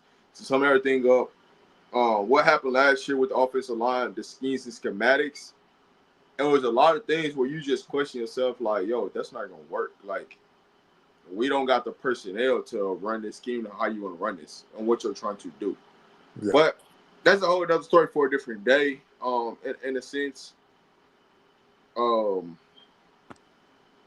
But what I will say this though, because nobody's ever asked me my thoughts about Coach Prime on this year's team and my expectations of it. So I'm gonna just give it now, and I might elaborate more as the week go on because now we're in game week and what my expectation is for the season. But when I look at Coach Prime, this is the first year that I feel Coach Prime will be able to coach freely, where he doesn't have to think about anything. He doesn't have to think about his sons at practice. He doesn't have to think about Travis, making sure that we get him set up for the Heisman, to get him set up for a first top 5 pick. You actually get to coach and be more disciplined, be more accountable than years in the past. The seasons in the past was, at the end of the day, I know I got 12, I got 2. And that's all that ever mattered. As long as I got them two, there's not a game that I'm not out of. There's not a game I can't come back of. There's not fireworks that I can't make happen. But now that you don't have them, the problems or the issues that people had of micromanaging a football game, that's going to look completely different this year. Because I don't have to look over my shoulder to make sure that, hey, I understand what the stat sheet is. Hey, I need to make sure that the completion percentage is this. I need to make sure the yardage is this. I need to make sure this to get to this, right? Now it's more of, hey, I need to make sure that we're executing all three phases. I need to make sure special teams is on point because special teams can make a break, win or lose the game. I need to make sure defensively that we get faster, we get bigger, we get stronger up front, but get more athletic on the back. I need to make sure we get an offensive line that can protect our quarterback because I don't have somebody that got a quick release that can get the ball away because we need to run RPO. We need to be more explosive, more 20-yard explosive plays because we can't just, hey, 1, 2, 3, throw that thing up. We know what 12 is going to be at. 1, 2, 3, throw that thing up. We know where Shepard's going to be. 1, 2, 3, throw that thing up. We know where LeJohntay's going to be at. 1, 2, 3, we know, hey, we can just throw that thing out there to Jimmy Horn. He can take it for 80. We don't have that luxury. So now you have to come in with a proper scheme. You have to come in with proper preparation. You got to make sure people really watching film. And for the kids that ain't watching film right now, if you ain't watching film, you can just go ahead and say you ain't. Just know that you're not playing. Don't look to the left. Don't look to the right, and understand that. Hey, coach, well, I'm not playing. Hey, if I was to go into the room right now, and I was to click a button to see how much time you really watch film, could you tell me honestly, truth, how much you watch film, or would you lie to me? I'll lie. Nah, man, they ain't got no integrity, man. You gotta tell the truth, because obviously they can see what you're doing. So the way them programs set up, how they watch film, man, the administrators can see when you clicking on the film, and then obviously when you come into the practice field and you making mistakes on something that you should have corrected by looking at film, I mean that you just telling on yourself at that point. So Coach Prime said it in a recent video. Look, for the ones that ain't watching film, it's some of y'all that we so proud of how much film y'all watching, dog, and we proud. But it's some of y'all that ain't watching it, and y'all ain't gonna see this. Y'all ain't gonna see this field. So look, if you hear the head coach saying that, and you thinking to yourself, "Well, I'm good enough to be on the field," and you still got to do small things looking at the field. You got to look at it. You know why they ain't watching film? Let me tell you why most players don't watch film, right? Whatever installs we gonna put in, or whatever the major key area that we're gonna be focusing on, we're gonna see that in team meetings. Yeah, that's true. So from the aspects of you telling me to do more homework for us studying my opponent, studying the individual that I'm gonna line up against across to do that type of work, you have to be ready to that's a different challenge. That's a different focus, right? Because now I get out of practice, I'm like, man, I gotta eat, I gotta study. I might be trying to talk to my girl or talk to my parents. And now you still losing sleep, right? So you're trying to balance all these things, but you lose sight of what the main thing is, right? What got you there? The why, what got you there? You got to make sure that what keeps you and what hones you in. And so that's the biggest piece that's missing, right? And when you get an entire team that can go back and watch film, everything looks different. Definitely, man. The devil was in the detail. Devil's in the detail, man. This is why everything looks different, right? I don't have to tell you about what mistake you made because you're gonna go out there. You done already corrected the mistake that you made. 2, if you're watching a film, if somebody goes out there and make a mistake, you can correct what that mistake is because you watch film and it tells you the exact point of when it happened. Mm-hmm. That's when you got a power-led team, right? When the players can hold each other accountable, that's what you really want. You don't want it to be a coach-driven, coach-led team. You want to be a player-led team. And all the coaches got to do is just add a little sprinkle, add a little salt onto that thing. That's it. When you get out of that notion, you got some serious problems. That's going to happen. Yeah, but I mean, the good thing is, from my point of view of it, you know, the way Coach Prime addressed it is like it's not a glaring concern. Like, dog, it ain't none of y'all watching film. You like, and for the few of y'all that ain't watching film, you ain't gonna see the field. You know, so whatever. Everybody got them circumstance as to why maybe they didn't watch film. You know, who knows? But again, the devil's in the detail, man. At this point in your career, athletically, you know, people around you, some people are just blessed more than others with athleticism. But for the most part, a lot of these guys are on the same equal playing field when it comes to athleticism. So the details could put you above somebody else, whether it be on your team or the opponent that you're playing. So that's Well, where see, film study come in. here's the thing: the people that ain't watching film, let me just be honest. The people that ain't watching film, they more likely on scout team. That's why they on scout team, and they got their mouth poked out like, "Coach, put me on scout team." What you don't realize is you've been on scout team. That means you got to go up against the first, second team. So that means that you get every opportunity to bless yourself into an opportunity to be in a better situation. Yeah. That's the reason why 61% of the players that was initially started on scout team at the beginning of last year went out there and played. That's the reason why. Because you have to, like, when you're, so here's the thing. When you're a scout team, you have to prep differently than somebody that's on the first, second team, right?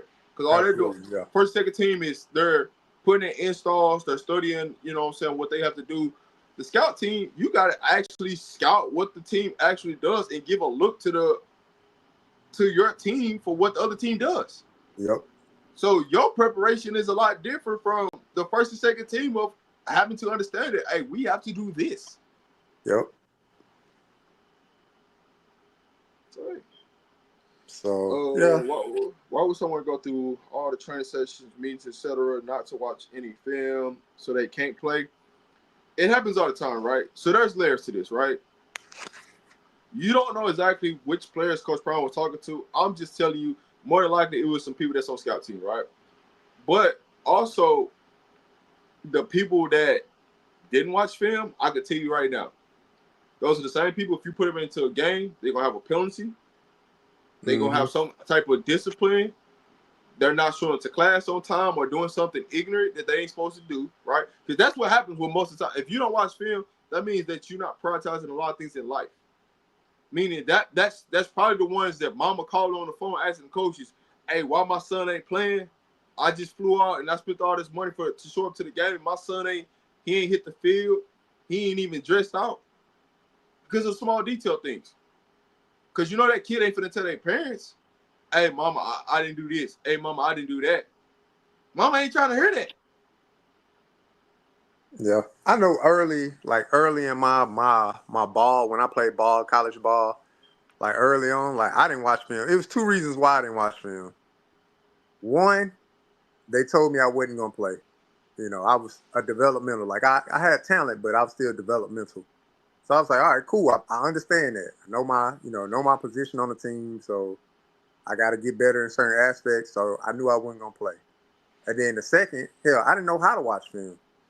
So I was just like, Bingo. yeah, well, I ain't gonna watch it because I don't really know what the hell I'm watching anyway. I can just Bingo. wait till I get to practice and they can go over some stuff. So that kind of came with, you know, a growing curve for myself. Like, all right, man, I gotta kind of ask some questions. Coach, what am I exactly looking at? I'm understanding in practice because I'm more of a hands-on type of person, but you're telling me to go and, you know, look at this, and I'm really struggling with this. And I wasn't embarrassed. I just didn't care enough at that point because I knew I wasn't gonna play. It wasn't until I got hurt, and then I really was like, all right, well, I'm hurt. I'm pretty sure I'm going to transfer and have to sit out. So what I wound up doing is just transferring to a lower level. And then I really, like, once I got there, I really, like, made it my purpose to get with the coaches to, hey, help me understand, like, what I'm looking at. Because I did not understand what I was looking at my previous school. And it's not that I'm going against watching film. I just don't know what the hell I'm looking at. But, Oh, no doubt. But see, you hit something right there in the head that a lot of people don't realize. When you're talking about a kid that's coming from a high school race into college, a lot of them ain't watched a lick of film in high school. Couldn't tell you. They practice, but they couldn't tell you that, what they watch film on. Yeah. And so from that standpoint, if you've never been in a situation of understanding how to watch film, you're never going to understand it in college until you start asking questions. And that's the part that gets you the most, right? Is a lot of people don't understand, one, what you're looking at, right? It's one thing to turn on film. It's another thing to understand what you're looking at. I'm going to say this again. It's one thing to turn on a film. It's another thing to understand what you're looking at. Anybody can turn on a film. Your mom, your uncle, anybody can turn on the film. But when you turn on this film, what are you looking at, right? One, what is your position, right? And so when you find out, what your true position is, where you're gonna play, where your snaps is, all right, what am I looking for? Like if I'm a running back, what am I looking for on the field? What am I trying to detect? What are my eyes telling me what to do, right? If I take this counter right, power left, right? What are my eyes telling me, right? Am I focusing on what the defensive end is supposed to do? Am I focused on looking at the linebackers and where they're shifting at, where their eyes is going? What am I looking at? So the details and understanding what you're looking at plays a true part, of diagnosing, understanding how to diagnose a play could be the biggest difference of you understanding how to play fast. Because people think you just need fast players to play fast. No, you need high IQ players to play fast, right? Somebody that could diagnose something at a faster rate than somebody else can help you win or lose a football game. Yeah. Yeah, because I know in high school, like, we watched film, but when we watched film, again, I played basketball, so I don't know, like, how they did it, football-wise, but I'm assuming they kind of did it the same way, because we had some of our basketball coaches were on the football staff as well, so.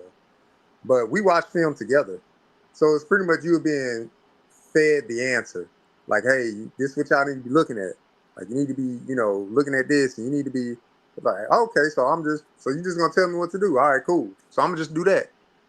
But then, getting to college and it's kind of like, all right, sitting down with yourself and trying to go over stuff and trying to figure it out. Like, yeah, I had to grow up real fast. But I'm glad that's just my assumption of what could be possibly happening. Don't know how true that is. So I don't want nobody in the space to be like, man, he's sitting here saying some crazy stuff. I'm just saying what I went through as a young athlete. I'll say this to you, Robbie J. Coaches need to teach those players the details of how to watch film. This is why they said this is not a babysitting services, right? You want to get paid, but I need to go out and do all these extra things, right? Because teaching me for you to watch film, right? That's a want to. I can't want it more than you want it, and that's what they're trying. That's the message and the end all be all to it. I can't want it more than you want to. If you know that you're making a mistake and you know that you're not playing, hey, it's your job to understand. Hey, coach, can we sit down and have a film study and tell me and show me what to watch, right? Because guess what? The coaches are definitely available. Like, They're you know what I'm available, saying? It's up to you as a but player. you gotta want it. Yeah, it's up to you as a player. The coaches are available, though. They make themselves readily available. They always in their offices and stuff like that. So they make themselves readily available, for sure. But here's the thing, though. Not only will they give you the answers to this whole situation, but one thing I'm going to tell you about this is there also is going to be a test. And they might not give you all the answers to the test. They might, this as a coach, they might throw a mistake in there on purpose just to see if you watch film. You can tell me all day you watch film, you turned it on, and a minute show that you did it. It's another thing when you go out there and you got to prove that you watched it, or you got to answer a test about what you watched, what you saw. Because if I throw a mistake there in the middle of the screen, and you didn't really watch it, but you watching it, right? It's on, but I ain't really watching it because I'm on the phone doing this, I'm on my laptop doing that. Now when I come back to ask you, hey man, on 3rd and 10, what is the tendency of this quarterback? And you threw a loop in there, and you can't answer what that loop is. I know you ain't truly watching. You just turned it on. So there's ways of figuring out everything, right? If a kid really watch it or not. But it all comes down to, you understanding the rights and wrongs, and the kid understanding how much more they got put into you. Because guess what? If you never go ask your coach, when you go to that next level, you think the coach is going to pour into you? They're going to say, hey, here's the film, study it. Now it's on you because this is somebody's livelihood. So if you don't watch the film, guess what's going to happen? You're going to get cut. But what up, Warren? What's the word? What's good, man? Am I crispy? Yeah, you good. You good. Man, Robert, man, thank you for allowing me on your panel. JR, what's good with you? Everybody in the chat, salute, one love. Please hit that like, subscribe, and share button, man.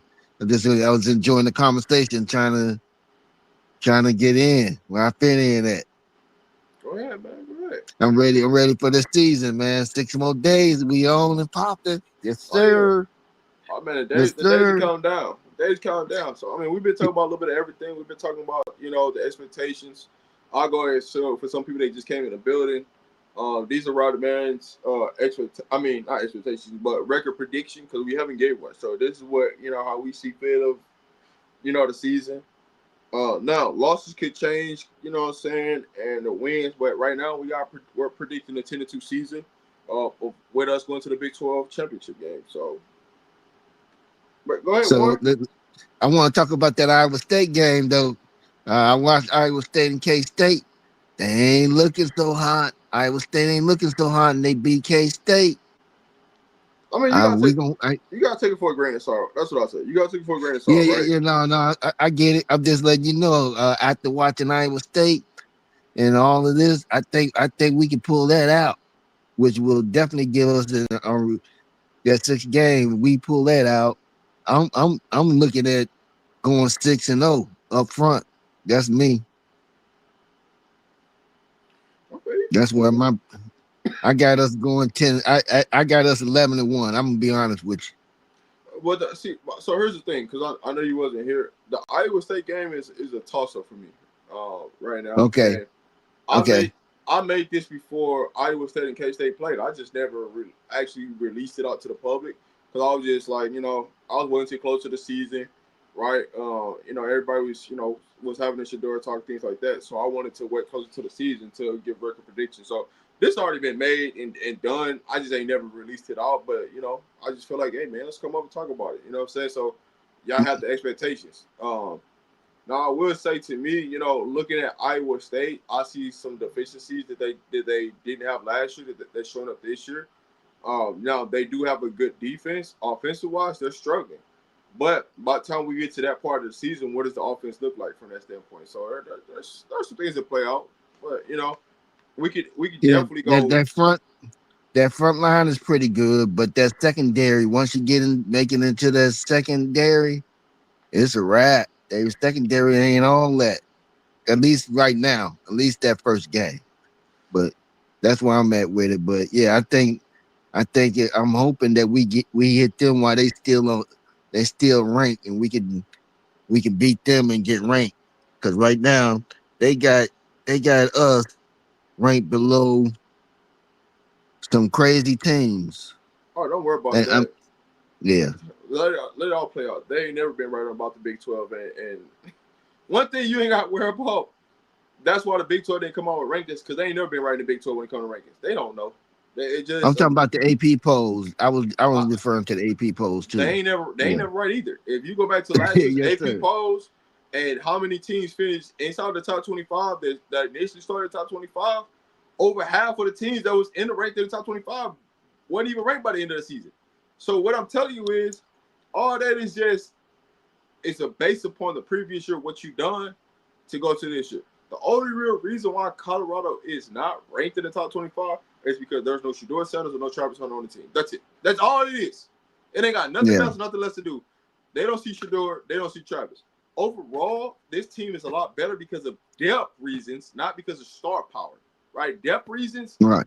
Right. we are much better. Right? But at the same time, how much has anybody been right about Colorado in previous years for the Nope. expectations? Nope.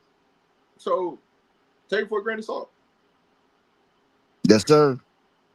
Yeah. I mean, first game of the season. I will say Avery Johnson still looked undeveloped as a passer. Yeah, he a better athlete than he is quarterback. So I don't think that's going to change throughout the year. I don't think he miraculously just going to be, you know, throwing the ball 300-400 yards or something like that in a game. He's going to rely heavily on his legs because he's going to try to win games. And by the time you get to the end of the season, he's going to be running the ball more than he passing the ball because he just, he's a better runner than a passer right now in his career. Man, listen, And then K-State who K-State is. This yeah, also K-State is who K-State is. They gonna win 9 games. Some way, somehow they gonna win 9 games. they're gonna pull. Like, They're gonna pull out 9 like games. the quarterback play. They always gonna put a running quarterback out there. They always gonna put some type of athlete at quarterback that can't throw the damn ball, right? My quarterback that I won a national championship played for K-State. So I understand what they're gonna put out there. They just want an athletic quarterback that can either run power or run a sweep with, and that's it, right? So I'm never expecting that quarterback to be this high profile quarterback, because that's just not who K-State is. But go ahead, JR. Sorry, I didn't mean to cut you off. And then for Iowa State, as far as like Iowa State, they front seven for Iowa State from what I saw in the game. Like they front seven is pretty good. Like they was able to stuff a lot of like Kansas State like running and stuff like that. So they were flying around getting to the ball, even in those like soggy field conditions. I But got a question. they back four wasn't that good. I got a question Not for you, at JR. all. Was Iowa State defensive line, was that good, or was K-State offensive line just terrible? I mean, I wouldn't say K-State offensive line was terrible, but you could tell like the quality of running back that they had last year compared to this year, it just wasn't the same.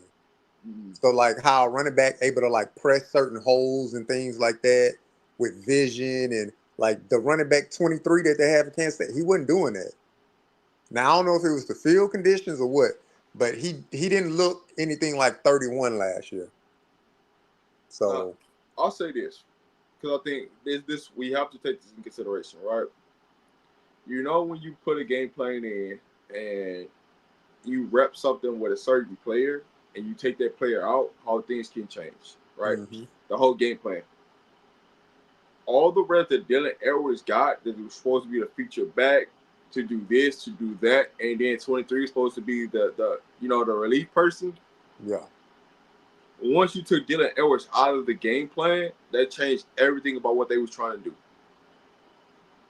So from that standpoint, what you was going to see of Dylan Edwards looking like 31 getting from last year, you took that equation out the gate first play.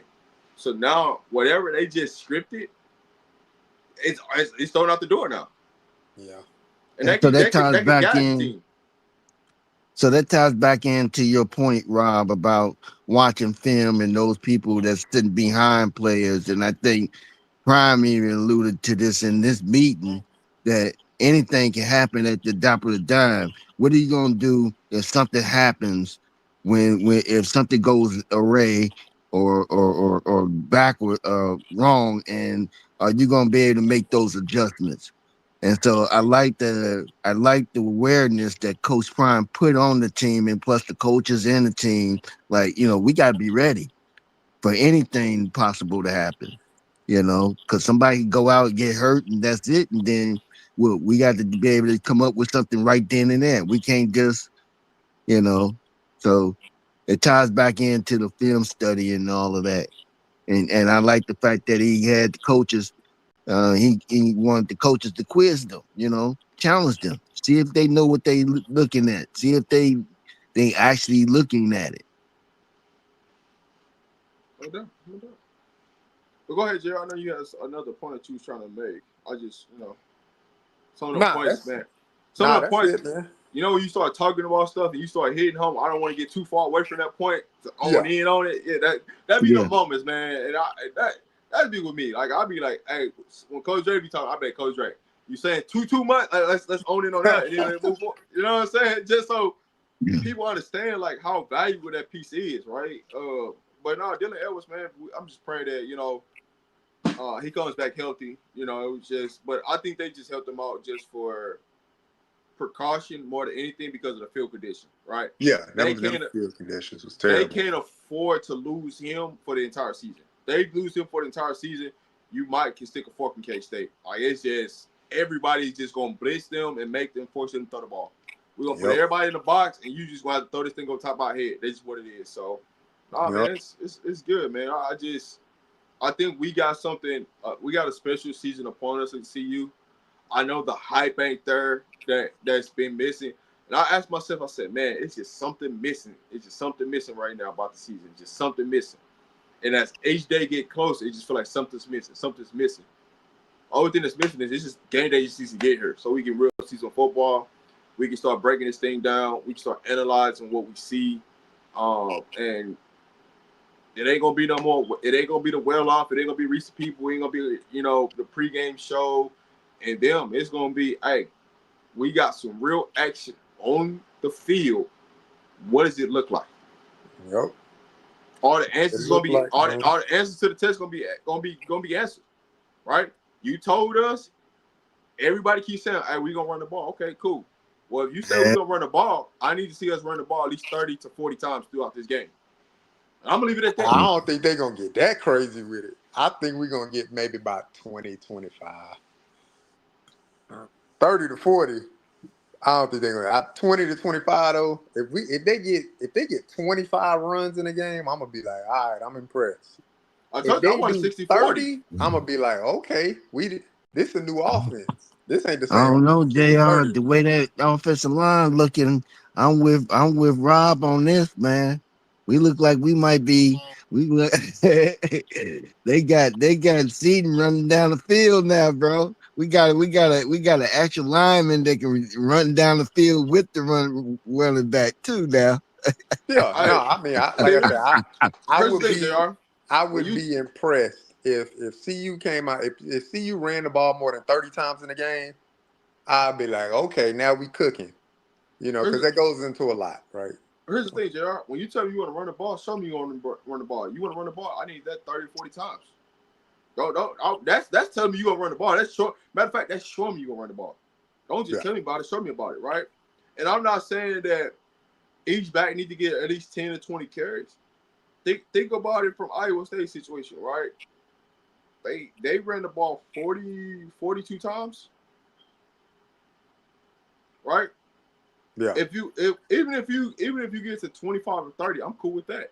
Just show me that we can run the ball more than plus 22 times in a game, and I'm fine with that. Yeah, that's because why I'm gonna tell you like this, right? If I'm looking at who needs to get the ball, track hawk alone, right? I don't give a damn. It's a run, it's a pass, it's a screen, it's a flare out, whatever a wheel route. I don't care what that looks like. He needs to touch the ball by a minimum of 15. I was gonna say 7 to 10, but 15. A minimum I'm of 15. A minimum of 15. Because you know why I'm saying a minimum of 15? Because I expect 10 of those to at least be runs, and 5 of them trying to figure out a way to get him the ball in space. Whether that's him line up in the slot, whether that's him line up and we do a draw, a screen, a bubble screen, a wheel route. In one of those situations, he needs to get touches, at least 5 touches in a passing game. So I need him to get 10 touches, right? So if you get him 15 touches, and then Michael Welch can get 10 to 12, I think that's good, right? If you get out running backs, I'm gonna put the number at 22. I'm gonna simplify the number so it doesn't look crazy. 22, right? 22. So 11 and 11, or 15 and 10. However you want to look at that. That's what we need to do. Well, I'm gonna throw the extra 8 from Salt. Yes, let Salt run it too. Salt, he quarterback. Yeah, I see Salt getting out there making some major plays to open up that running game even more, bro. Yeah. So here's the thing. That's why I said 22 touches from the running back, and I still the number is 30 because I know we're gonna get at least 8. We're gonna get at least 7 to 8 from Salt. That's gonna put it at 30. So with the running back, I'm just talking running backs. They some way somehow we got to get them 22 touches in the game. I don't care how you do it. Just get them 22 touches in the game. K Sauce gonna give you 8 on because he's gonna get 5 of them 8 runs is gonna be for a first down. Yeah. We look good. We're gonna be looking good. We're gonna be ready. I ain't worried about it. All right, y'all. I'm always gonna throw some gas on it. You know me. Yeah. All right, y'all. I'm about to get up out of here. Hey, Gerald, you on tomorrow night, Gerald? Yeah, I'm on tomorrow night. All right. Hey, listen. So I need everybody make sure y'all pull up. Coach Dre, B Watch, JR Boxing, they're gonna be live tomorrow night. Talking Shedeur. Matter of fact, before we get up out here, just give me your thoughts on today's with Shedeur. I'm gonna make sure I get to y'all thoughts about that. And then y'all make sure y'all tune in. The platform will be live tomorrow. Y'all know Coach Dre gonna be here. You're gonna have JR, you're gonna have B Watch doing their thing, talking about Shedeur. I don't know how much they're gonna get to Colorado, so I can't say, but I know they're gonna talk about Shedeur for sure. And then we definitely gonna I'll definitely be back on Monday. We definitely gonna have a buff show. So hey, give me your thoughts about Shedeur today before we get up out of here. I'll go first, man. Look, hey, rough go at it, man. And look, you take the good with the bad. Definitely a learning experience for him, because I don't know what's happening in the walls of Ohio at that facility. But you take the good with the bad, man. So easy come, easy go. Shedeur knows how that goes, right? From a fan base and stuff like that. But now it's time to just put your head down and grind. You know, Cuts coming up. I'm pretty confident that he's gonna make the 53.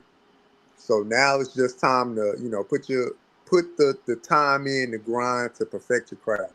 So when you get the next opportunity, it don't look like the last opportunity. That's it. I'm gonna leave it at where JR left it at. I'm not gonna even comment on it, man. I'm too frustrated with that situation, so I ain't gonna even say nothing crazy. I'm just gonna let leave it. I'm gonna stick with JR comment. All right, so I'm gonna say this since you don't gonna speak on it, because one of the things I have not spoke on Shedeur Sanders since he's been a Cleveland Brown. I really haven't spoke on this. I've actually kept all my thoughts in. I haven't expressed how I really truly feel about the situation. I'm gonna say this: it's business. Is Shedeur Sanders gonna get cut? Hell no. There's no way you can cut Shedeur. You know why you can't cut Shedeur? If you cut Shedeur and you allow him to go to another team, everything that Cleveland has built far as press, money, stature, sales, all that goes out the window. All of it. You'll be a damn fool to lose millions of dollars. Because you know what they're going to do? As long as Shedeur Sanders does not start, we got the eye of the people. We get to control the situation. All it is about control. There's nothing more, there's nothing less. What they did to Shedeur is what they've done to a lot of quarterbacks. You just starting to notice it because the last name Sanders on the back of the jersey. I'm gonna be frank honest. This happens so much, and this is why I stayed away from this. This is why I truly stayed away from this, and I haven't really spoke out about this, is because you're starting to see what's been happening, what's been transpired in the NFL for a long period of time. People are just not noticing because the last name is Sanders on the back of their goddamn jersey. The NFL are not going to change their ways. They're telling you, you're not bigger than the shield. We don't care what your name is and who you are and what you came with. But here's what the NFL doesn't want, and this has been happening for a long time. When star players come from NFL, that comes from college. The NFL is going to do whatever they can to make sure they humble you, coming from college, from all their star power, to make sure that you don't have a value and you build a value through the NFL and do it their way, because they want to be in control of who they market, how they market them, and what scale they put them on.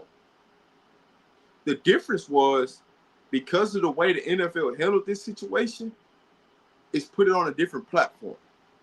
So now you got everybody rallying behind Shedeur Sanders, because now you're really starting to see that this situation has been happening for a long period of time. It's been happening for years. It's been happening for decades. But you ain't really got an opportunity to see the realness of it. Now you're getting to see it because a lot of people resonate with the Sanders. But like I said, I've been trying to stay away from this for this reason. Because I got some real thoughts and I got some real passion behind this. And I wanted to make sure that it come out the right way. And so I've really been holding back what's really going on. But at the end of the day, it's business. I understand it. I have people from my hometown that play the NFL. I know the ins and outs of the NFL. I know how it works. I know how to, from a business standpoint, know how it works, the ins and outs of it. I know some people. I got some friends right now that's in the NFL that I actually truly played with. That knows the ins and outs of it. This is a situation that's been happening for black quarterbacks for a long period of time. Say nothing new. The difference is now everything's getting blown up to a different level because the last name is Sanders.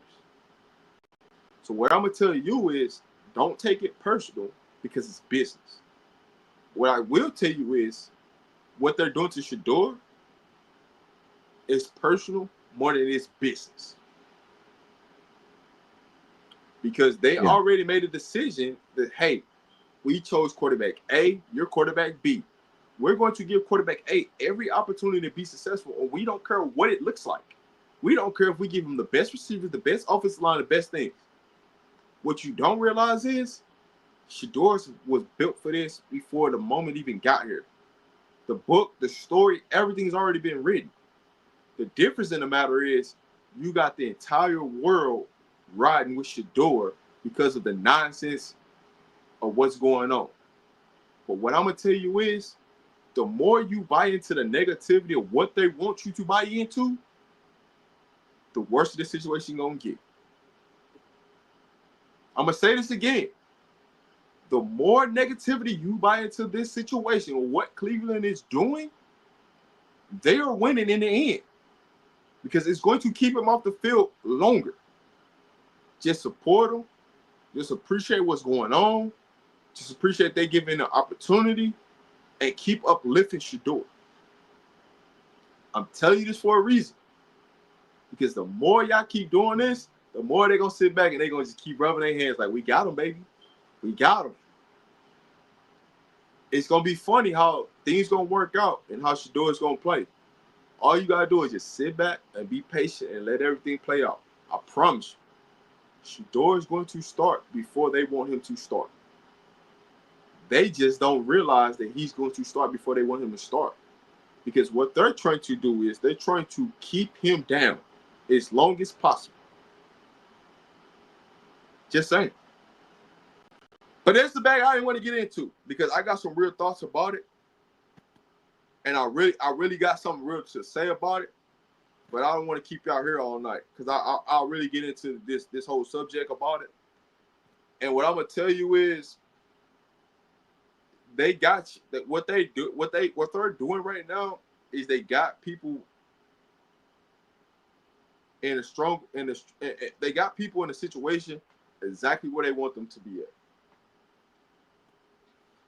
And it's and what they're doing is trying to react the draft into the season. We're going to hold you by the ransom until it's time to when Shedeur could be on the field. We're going to have you buy into this process. We're going to let you run the bag up for us. Because as long as Shedeur don't play, guess what's going to happen? Y'all going to have something to say. Good, wrong, or indifferent, y'all going to have something to say. Y'all just gave all their followers a bagging that they ain't never had before. Everybody that's been a reporter, been this, been that for the Browns, they never had this type of following. They don't even know what to do with it. Why do you think they keep saying something negative? Why do you think they keep trying to make these hit stories? Because they've never had this much attention. This wasn't for a reason. This is about marketing, money, and controlling the narrative. That's all this is. How can I control the narrative? You know how I control the narrative? I could just not let Shedeur play. I could just put Shedeur in the worst situation and see if he comes out of it. And every time the situation happens, guess what? Shedeur keep making him look bad.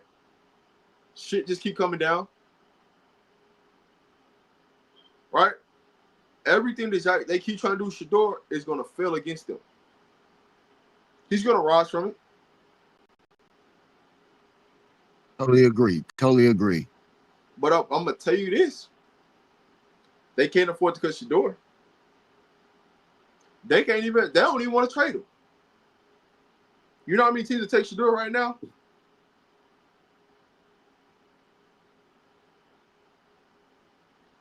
I'm just being honest. You know how many people take Shedeur right now? Majority of the team's gonna take him. But Cleveland ain't stupid because if you trade Shedeur right now, you know how much money go out that window? Go ahead, Gerald. Because I see you come up muted. You have something to say? Yeah, nah. Look, all we can do is wish the best for him, man. You know, as far as Shedeur, like when I was talking to my old lady about it, and she was just like, he looked like stressed on the field, and I was just like, yeah. But as a professional athlete, like it's just kind of like what you go through. Like that's a part of the process. I'm gonna tell you why he looks And stressed on the field. and he young, and so I'm not gonna say not to show it, but grow from it. Like don't let the next time you're on the field and you have a situation that don't go in your favor, don't let it boil over again, right? Because in professional sports, more oftentimes than not, you want people to learn from a situation that can be perceived negatively. And I can understand this frustration. Like, look, man, you want to make something happen. You want to make you want to make a play. You're frustrated with maybe blocking schemes. You're frustrated with maybe route concepts. It could be a lot of things that you're frustrated with. But at the end of the day, you got to be a professional because it's 32 other teams, or it's 31 other teams looking at you to be like, well, if you get here and the same situation occur again, will that same perceived, body language go on our team? And then I look at it from like other players that they more than likely gonna get cut. They looking at him like, come on, dog. Like, I'm literally about to be out of a job and you upset about this. Now, I'm not saying for him not to show emotion, but what I'm saying is that when you're a professional and you are on a higher pecking order than others, Mm-hmm. sometimes you gotta bite the bullet and move accordingly.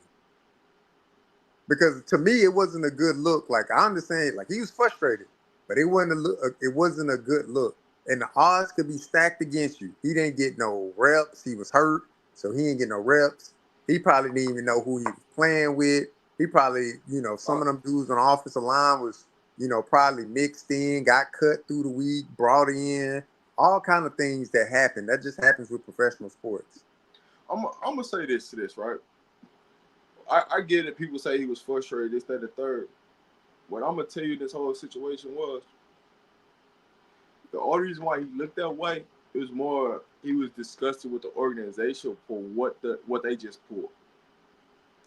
Because everybody he's been practicing with, that ain't who he went out there and played with. You went out there and played with That's what everybody I that's was about to. gonna say. You Thank you you, went out Rob. you went out there and played with everybody that's about to get cut, and you know this because players talk. This ain't nothing stupidity. The players talk, agents talk. Shedeur went out there and he looked around. He's like, "Oh, okay." He thought he was gonna get in his mindset when he's getting ready, when he's wrapping up, because he knows he's gonna play the third quarter. He just thought that, hey man, give me the same offensive line y'all just gave Dylan Gabriel. Give me them same receivers, and now let's make it look across the board. Let's see a model and model. Let's compare apples to apples. But you went out there, you said, you know what? We're not gonna get Shedeur what he want. We're gonna put him in an even more fire situation. Everybody that we're thinking about cutting, that's who's finna play. That script was already written before the game even went played. They knew what they were finna do. Because guess what?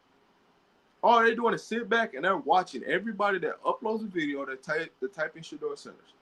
Everybody that's got something to say, they're watching this. If you think that they're not, they're showing you that they are. And this is why I'm telling you this. Every time y'all go out there and people just keep going at the organization, keep going, they don't just sit back and laugh. They're having a party with it, right? Because this is the one thing they hope happen. Shedeur centers get hurt and then they ain't got to worry about it no more. Nah, I don't think that's the case, man. Okay. I don't think they I'm want not. him I'm to get not hurt. saying. I'm not saying. I don't that think they're that. predicting. I'm not saying that they're predicting for Shedeur centers to get hurt. but they want to put Shedeur Sanders in some type of position to say, hey, he ain't worthy of being here. But everybody can see when it was time to rise, because he's already beat the expectation. This is the crazy part about it is he already beat the expectation preseason game number 1. Yeah, that I mean, and for me, like the stuff that you said, that's why I said for Shedeur, like you got to play the game within the game. Like if you looking around and you like, dog, you ain't playing, and oh man, you ain't going in. So we ran about 2 weeks ago. I was running with y'all, but I didn't really get to rep with them down there. But so you ain't going in, so I got to rep. I got to go out with these guys. But you still got to play the game within the game. Like you can't go out there and lose yourself in the moment. Like whatever. Hey, make the first read. The first read ain't there.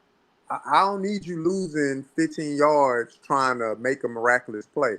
That's how you get yourself hurt. That's Yeah. how Deshaun Watson got hurt, scrambling for his life Now, and blew his Achilles out. one So thing I always say about Shedeur, just throw the ball away, man. I've yeah, always like said it from Jackson State days. Well, throw it pretty away. much from Trinity days all the way up. I said, Shedeur, just throw the ball away. Just live to fight another down. It's okay. Yeah, that's it. Just give us a puncher's chance at the end to say, hey, I'm gonna win this thing. Because But now you got to, get rid of the ball. because I know a lot of people was like upset with the play calling, but then you got to think about it. Like he got sacked, he lost 7 yards. So what the play calling gonna be like? So if the coach run all short routes, then people gonna say, well, they ran all short routes. But now it's 2nd and 15, and we got to let routes develop further down the field. But the offensive line play is not as good. No, And now he's trying to like push the ball down the field. That's why I'm looking at the game like, all right, we can't revert back to 2023 Shedeur, because it ain't about just the preseason ain't about just making plays. The yeah. preseason is about going through and developing. All right, look, man, I might have to just eat this sack. Dude came off the end real quick. I might have to just eat this sack. Let me step up in the pocket. It ain't there. Let me throw it to the running back feet. Stuff like that. So you can stay as close to on schedule as possible. He did a lot of bad stuff. And But those are rookie mistakes that he'll learn from, he'll get better for. But the game within the game is when you on that sideline, hey man, it's all good, man. Look, we gotta come back out there. Let's try to hit it again next time. Because again, these other grown men, they fit to be out of a job. You gonna have a job. You already got money. Some of them ain't got money. you know what's So crazy? I'm glad you said that's a something about the part money. of, you know what I'm saying? That's a part of them leadership qualities that we know he has. And I'm just like, I'm kind of like, like, don't let it get to you, dog. And he I'm, let it get to him today. I'm glad you said something about money, right? You know, Shedeur Sanders has made more money than anybody that's a rookie so far because of the prime clause that he got in his contract. That's a whole nother conversation. But I just wanted to put that out there. 2, I'm gonna say this. Now, Jr., I know we ain't the smartest people out here in the world.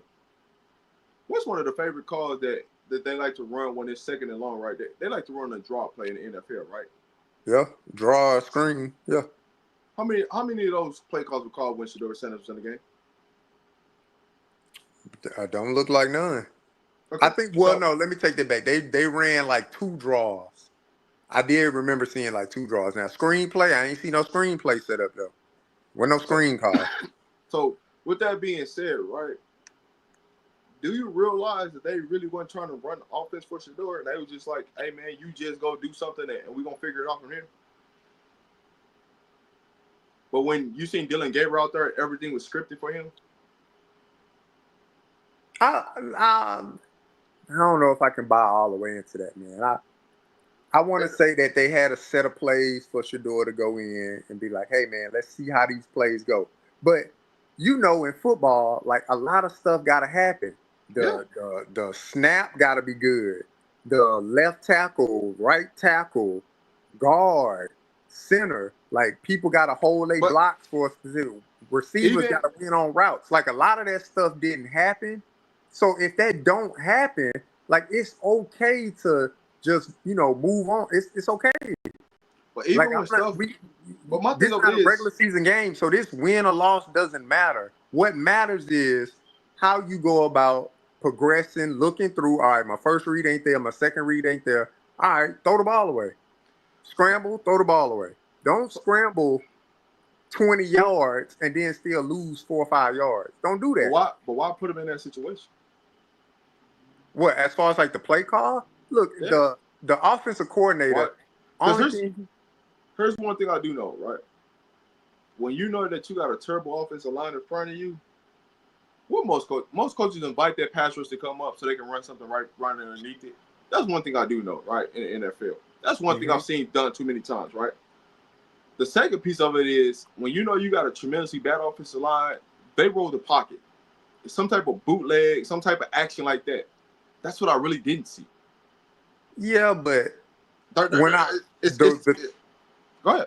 the thing I say to that is that they not only evaluating Shedeur, right? I mean, it's 10 other people on the field with him, and you know that. So they still got to evaluate. It's still things they want to see from these other guys. Right, but you still have to put everybody in a situation to be successful, right? Because guess what? They're going to run a bootleg in the game. They're going to run some type of stretch play in the game.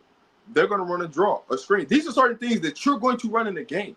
So why not, instead of wasting reps and keep putting him in shotgun and empty sets and running for his life, put him in play calls. It's going to be successful because you're going to run his stuff in the game. And God forbid something goes down with one of your quarterbacks, you got to put your door sentence in the game.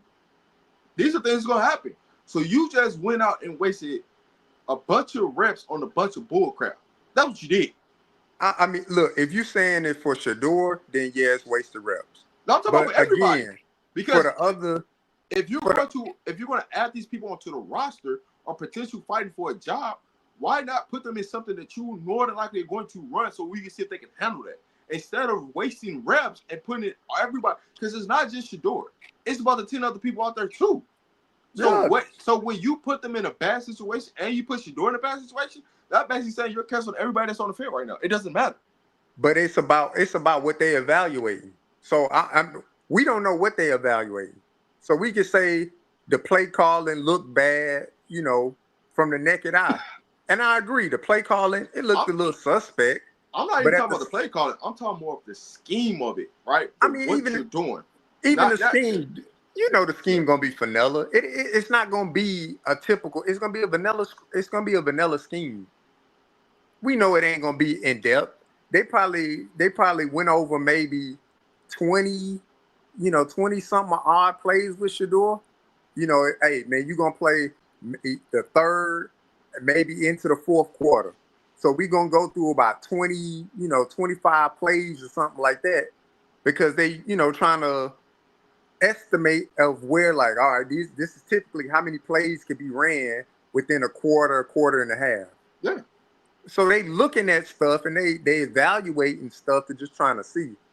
When we look at it from a lens of like strictly Shedeur, I totally agree. Like, it was a lot of questionable things, but other things got to be evaluated too. If we call in a screenplay and I need to evaluate to see can receivers get open downfield, they ain't gonna get open on no screenplay. Could we call it a screenplay? So. But see, North side. See, you're looking at the wrong thing. I don't care that Shedeur's a 5th-round draft pick. I'm talking about everybody that's on the field. If I say, hey, I'm looking for somebody to make the 53-man roster, and they're out there with Shedeur, whether they play center, guard, tackle, slot receiver, X receiver, wide receiver, running back, I want to put them in a situation where I can see real reps that can translate to the team's success. No matter what the round of the quarterback, yes, you have the quarterback on the floor out there, but at the same time, you have to think about, hey, can some of these people make the roster? But if you keep putting them in bad situations where it doesn't allow you to really truly evaluate a player, guess what's going to do? It's going to automatically cut that player because you've already had a notion of you're trying to take it out on one player, which can affect the other 10 players out there on the field. And for that's all I'm me, saying. I think that's what I think that's the one thing Shedeur did bad today. He took that away from the other 10 players that was on the field. by making, whether it's a selfish decision to try to, or a brave decision to try to extend the play or whatever like that, like, dog, just, hey, I get mean, rid of the ball, man, and maybe the play call could change. Because again, when it's 2nd and 21, it ain't too many plays that you can run, to for other players to continue to get reps on field, to continue to get the reps that they need to possibly make the team. So that's why I was just like all that scrambling around, like you scrambling around with some guys that ain't gonna be on the field. Why are you scrambling around? yeah. Like there ain't no point to do that. Throw the ball away. Try to keep the sticks as short as possible. But the further you get back, that changes the play call. And if they already going in with a certain script, we don't know what the script looked like. So now we asking for something, and it's like, well, we didn't even really put that in the install for the third team. This is the plays we install, so we got to kind of run what we install with them. Yeah, no, But I agree.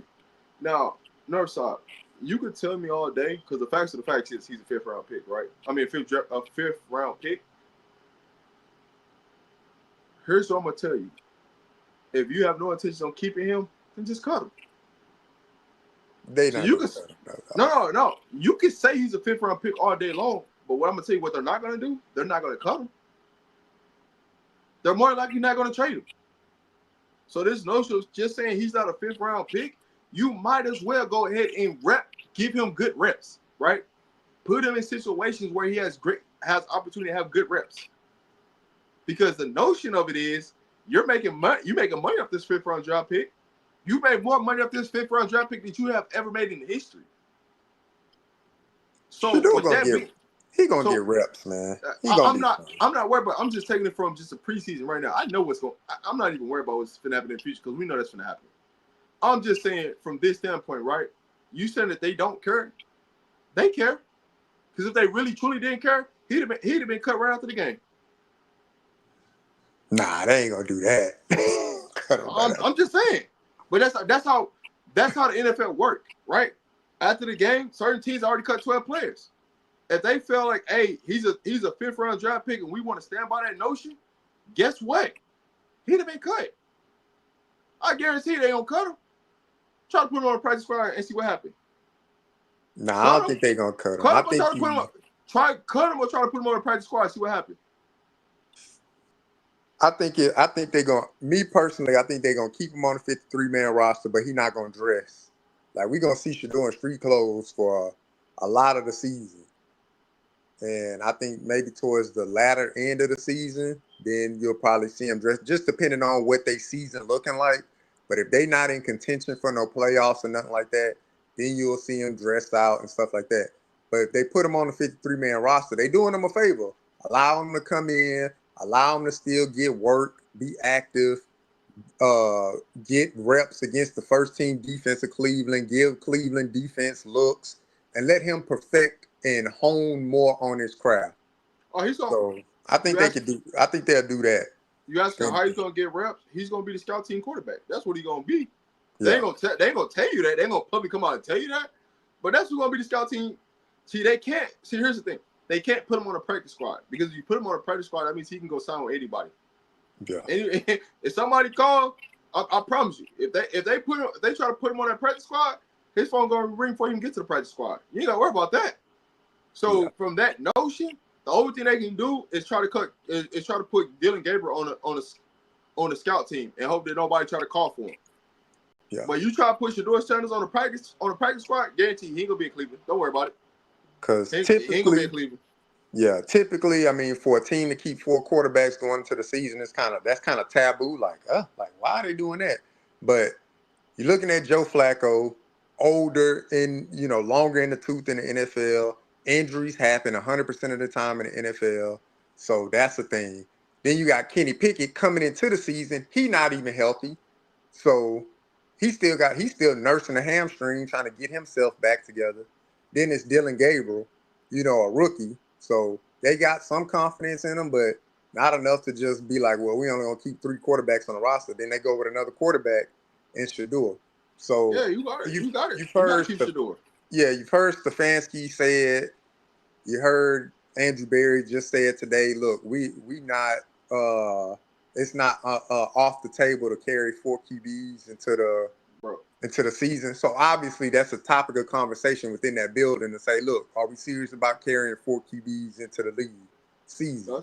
But see, Gerard, this is why I just didn't want to talk about Shedeur, because no matter how he looked in preseason, there was no way they were gonna cut him. There's no way they could. You know how many people bought 12 jerseys? Them 12 jerseys take over all the jerseys that the Browns being sold right now. They're not idiots. They're not finna just when you start affecting the bottom line in a positive way, they can't cut that. They can't let that get cut. There's no way. Like, we will cut somebody that ain't selling jerseys, which is Kenny Pickett, right? We'll cut him because ain't no jerseys being sold. We ain't really making no money off him, right? Before we talk about cutting Shedeur Sanders, you go out and cut Shedeur Sanders and you lose millions of dollars. Hey, guess what? You know how they give all their buddies information in the media to protect them and do all this stuff? This is what the media is telling the Browns. Hey, man, you can't cut Shedeur, man. We're making too much money right now. You know how different their checks look right now because of Shedeur Sanders? Or they'd rather keep writing hit pieces and let Shedeur Sanders be the second or third string versus cut them. Yeah. So they got to look out for their buddies too. To me, I mean, it'll be a big deal on Tuesday to see what the organization, how they really value him. Because if they put him on a practice squad, then that just lets you know they don't value him. Like, hey, if somebody want to come pick him up, be our guest, pick him up. But if they keep him on a 53-man roster, that means, all right, somebody in that building values him. We don't know who the somebody is. We can assume who it is, but somebody in the building stood on the table for him to say, hey, hey, let's keep this guy on the roster and let's try to develop him. That's kind of like a quasi situation with the Browns developing a quarterback, right? But if anything, Shedeur gets to be in the building, right?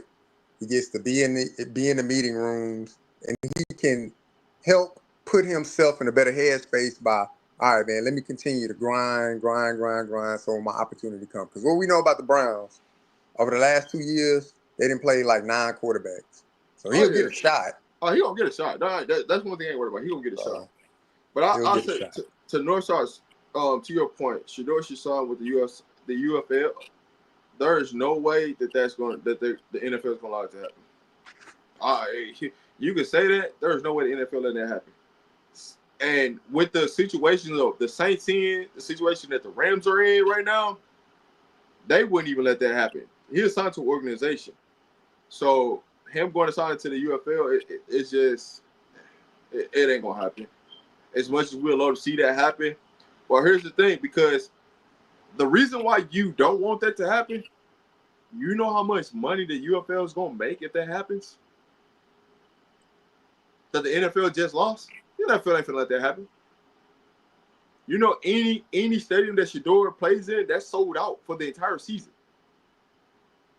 They not finna let the UFL is still competition to the NFL, regardless of the fact of how you want to look at it, right? It's going to turn into a development league to where all 30 teams have a team underneath them, and so that's where the development players are going to go. The players they drafted, they make.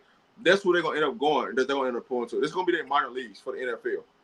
But what I'm telling you is, in that situation, they will put the UFL will make so much money that it will allow them to expand at a faster rate. And the NFL ain't trying to do that now. They ain't trying to create competition like that.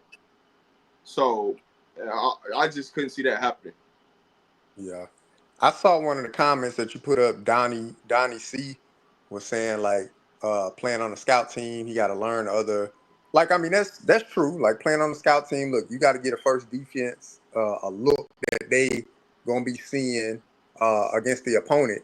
But at the same time, it still helps Shedeur with terminology, understanding concepts, stuff like that, because everything in the NFL is very similar, right? It may be a different key phrase of a word, but the route concepts are the same. The way they, use motion, the way you can understand the defense, like, that's still the basis of, like, football. So he'll be able to hone in on those things, and then the extra time, like, you just got to put the extra time in as far as the playbook and stuff like that. And if they dress you out, if you getting dressed out, you better believe you're gonna be in those meetings, understanding the install for the Browns that week. If you're getting dressed out, if Oh you're in yeah. street clothes, it's just you just helping the team out in that aspect of getting them ready to play somebody else.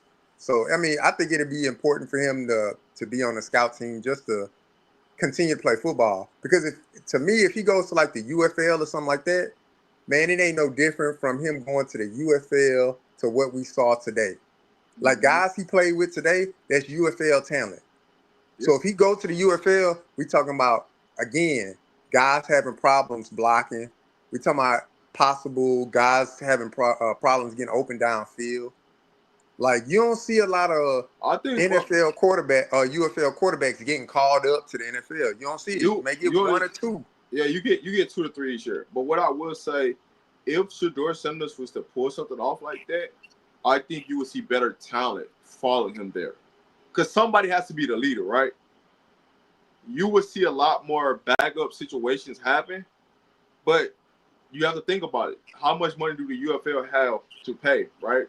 And Shedeur Sanders, right? I see Max comment the difference between Shedeur's contract and a lot of people's contract. People don't realize Shedeur's making a lot more money than a lot of these rookies are because he has a prime clause. So he gets a bigger percentage off merch and anything that they use for his name, image, and likeness. So in the long run, he's actually going to make more money than Cam Ward's going to make as the first number one overall pick. That's the part that they don't talk about, right? Because all y'all see is the base salary, what he's making from the Browns. But anything outside of football that's tied into the Browns that they make money off of, Shedeur gets a percentage of that. So he's actually making more money than a lot of rookies are. But what I will say to this is the last point, right? Because everybody's talking about Shedeur, it's allowing everybody, all the other rookies, to flourish in the NFL because there's no pressure on them now. There's no pressure on Cam Ward being a number overall pick. There's no practice. There's no pressure on Travis, right?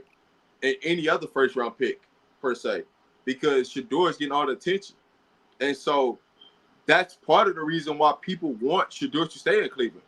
Because if you take him away from Cleveland, now that puts the pressure and the onus back on the other first round draft picks to do something. So having Shedeur in Cleveland was the best thing for everybody. It Yeah, sucks, but it's that's just what debatable. it is. It's debatable, man. I think Cam Ward got more pressure on him than Shedeur. Like they literally looking at Cam Ward to be the face of the franchise after taking a quarterback a year ago. So I think Cam Ward got a lot of pressure on him, man. I wouldn't say. I mean, Shedeur. And another thing that I'll say for Shedeur, man, I get it. Like when he said to the media, he was like, "Man, I'm playing for a lot of people, and and stuff like that. I guess to inspire people and stuff like that. That's good. Like, play for that, but also play for yourself, man. Like, you know what I'm saying? It's a lot you want to prove to yourself. Belonging. Hey, I made it to the NFL. All of the stuff that happened to the draft and stuff like that. Like, you ain't got to play for me, dog. Or you don't need to play for nobody else. Like, play for yourself first. Like, this your moment to like play for yourself and get yourself where you need to be. Like when he told his pops, like, man, I don't need you to come, up here and I'm only gonna get, 3-4 reps or something like that. No, play for yourself. Because if you feel like you deserve more reps than what you're getting, play for yourself. You got because the NFL is unforgiving. Look, as much Bro, star power you got, if you don't produce on the field, they'll get you out of there Tim Tebow style. Tim Tebow had a lot of star power too. You don't produce on the field, they're gonna get you out. That's just fact. So hey, play for Northside. yourself, man.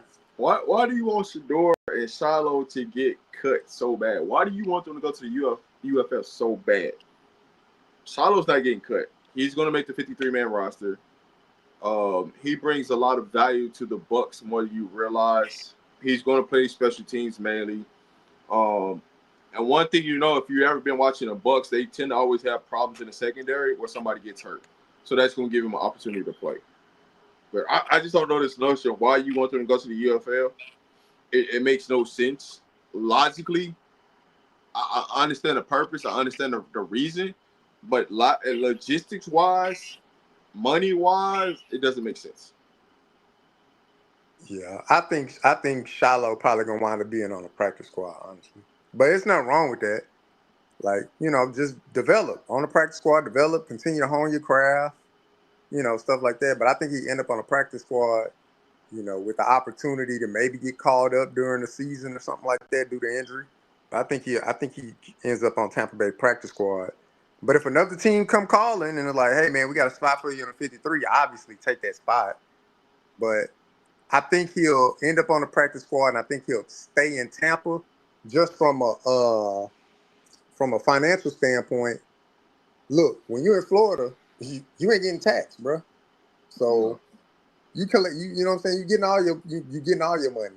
You go somewhere else, LA or something like that, you getting taxed. You getting California tax. So Hey, all right. So you saying a bus gonna go 3-8 this year, huh? Or what you saying 3-8, whatever you want to put so across. Hey, let me tell you something. Just like I tell everybody, when they beat your expectations, just make sure you're around. Don't go hide nowhere.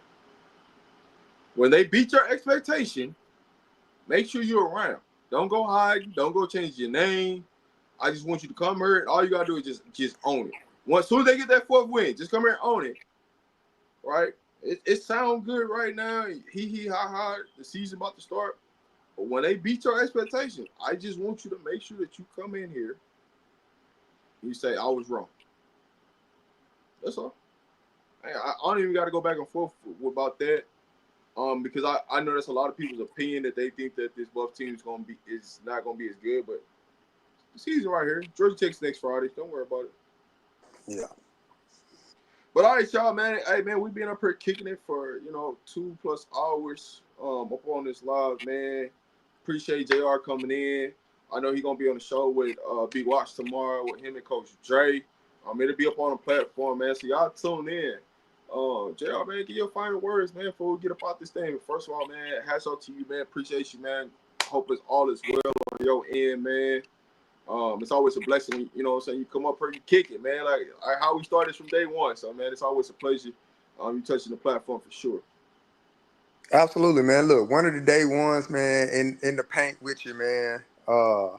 Look, I'm happy back to doing more CU content. I be checking out the show with you and Seth Talk Sports and stuff like that, talking about WNBA every once in a while. So I like the banter that y'all go back and forth and the excitement that y'all have. But yeah, man, shout out to you, man. Like I said, day one, chopping it up with you, and yeah, man, we back in this thing, man. So whenever you go live, man, I got the notification bell on, and Oh yeah, man. I hit you up. Yeah, just text me and call me for sure. After the show. But hey, listen. Hey, if y'all ain't checked out Sis Talk Sports, she just dropped a new video with the CU Aunties. It's on my page, it's on the CU Aunties page, and it's on her page. So if y'all ain't seen that, they go into the Sanders, you know what I'm saying? The Sanders talk about Shiloh and Shedeur. It's a great video that I definitely suggest y'all check out. Shout out for Sis for hosting that thing, asking the questions. I could say she didn't get through 1/3 of the questions that she had laid out. So it's a good video to go back and watch. Pull up over on YouTube because I know it's a lot of people watching on different platforms right now that's not showing on YouTube. I know y'all think that y'all the only people that's watching this thing on YouTube, but there's way more people watching in other different places. So if you're watching in other places, whether that's Twitch, whether there's X right now, man, pull over to YouTube. Come check out the channel, like, share, subscribe to the platform. Check out the latest video that Says Talk Sports did with the CU Aunties. And y'all know, every Wednesday, we got CU Aunties Women's Wednesday on the platform. So if you're an auntie, if you want to just come talk football as a woman, right? You don't have to be a CU auntie. You could be whatever college you rep it. If you want to just come up here and talk football about the game of football, Wednesdays is the day to pull up and talk football with the women. You know what I'm saying? That's the perfect day. Now I do know the guest this week will be Dukes to Scoop, but they possibly got another guest that might pop up here this Wednesday. So you don't want to miss. Last Wednesday, if y'all missed last Wednesday, they had they had Coach Shad's wife up here, which is the assistant wide receivers coach. She was up here talking on fashion. They had Simone Scott up here, NFL college female reporter.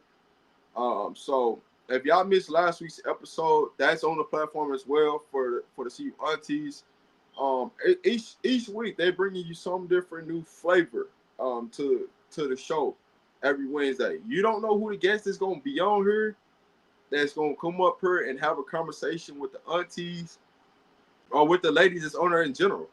So man, I just want y'all to tap in on Wednesdays because sometimes, man, y'all might be surprised what these ladies really have to say. Some you might agree with, some you might disagree with, but hey, always come on and support the ladies, man. Because guess what? If you support the ladies, guess what they're gonna do to you? They're gonna support you. But with that being said, man, it's always a blessing to come up here on the platform to talk Colorado Buffs, talk NFL Buffs. We're gonna get some more NFL Buffs talk going, some more definitely Colorado talk. I don't care what happened. The main thing is the main thing. You know what I'm saying? And that's Colorado Buffs talk. Monday, Coach Rob and Dre show.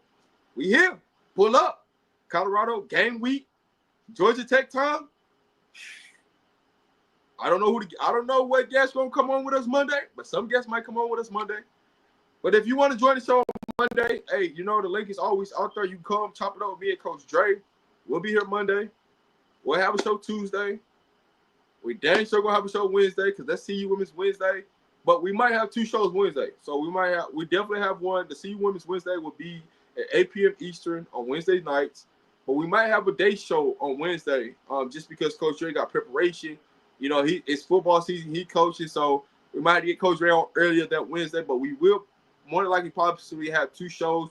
But Duke's The Scoop will be on Wednesday night with the CU aunties. I can say that 1,000% because he will be. Thursday, I don't know what the show's gonna look like, and then Friday, y'all know what time it is on Friday. It's the pregame show on Rodman Media, right? Y'all gonna see. I'm gonna be at some different tailgates. I'm gonna give y'all all the pregame, the uniforms, all that stuff. We're gonna be inside the stadium with it. It's gonna be thousands of people here. I'm telling you, it's gonna be a thousand people up. We're gonna be up in this thing on Friday. So make sure if you ain't got a notification today, turn the notification bell off, turn that thing back on so you get the proper notification when we go live. But it's game week. We back, and like no other, man, it's another year of Rodman Media, and all we do is appreciate the support. And if you feel inspired, you can always send us a Cash App. If you have any questions, any concerns, you can always reach us at Rodman Media on X, on Instagram, here on YouTube, on Twitch. And so if you need to reach out to us, you can send us an email, or you can just DM us on one of those platforms. We'll get back to you. But as always, man, nothing but love, man. Appreciate you, JR, for pulling it up on us, man. And we can pop this thing.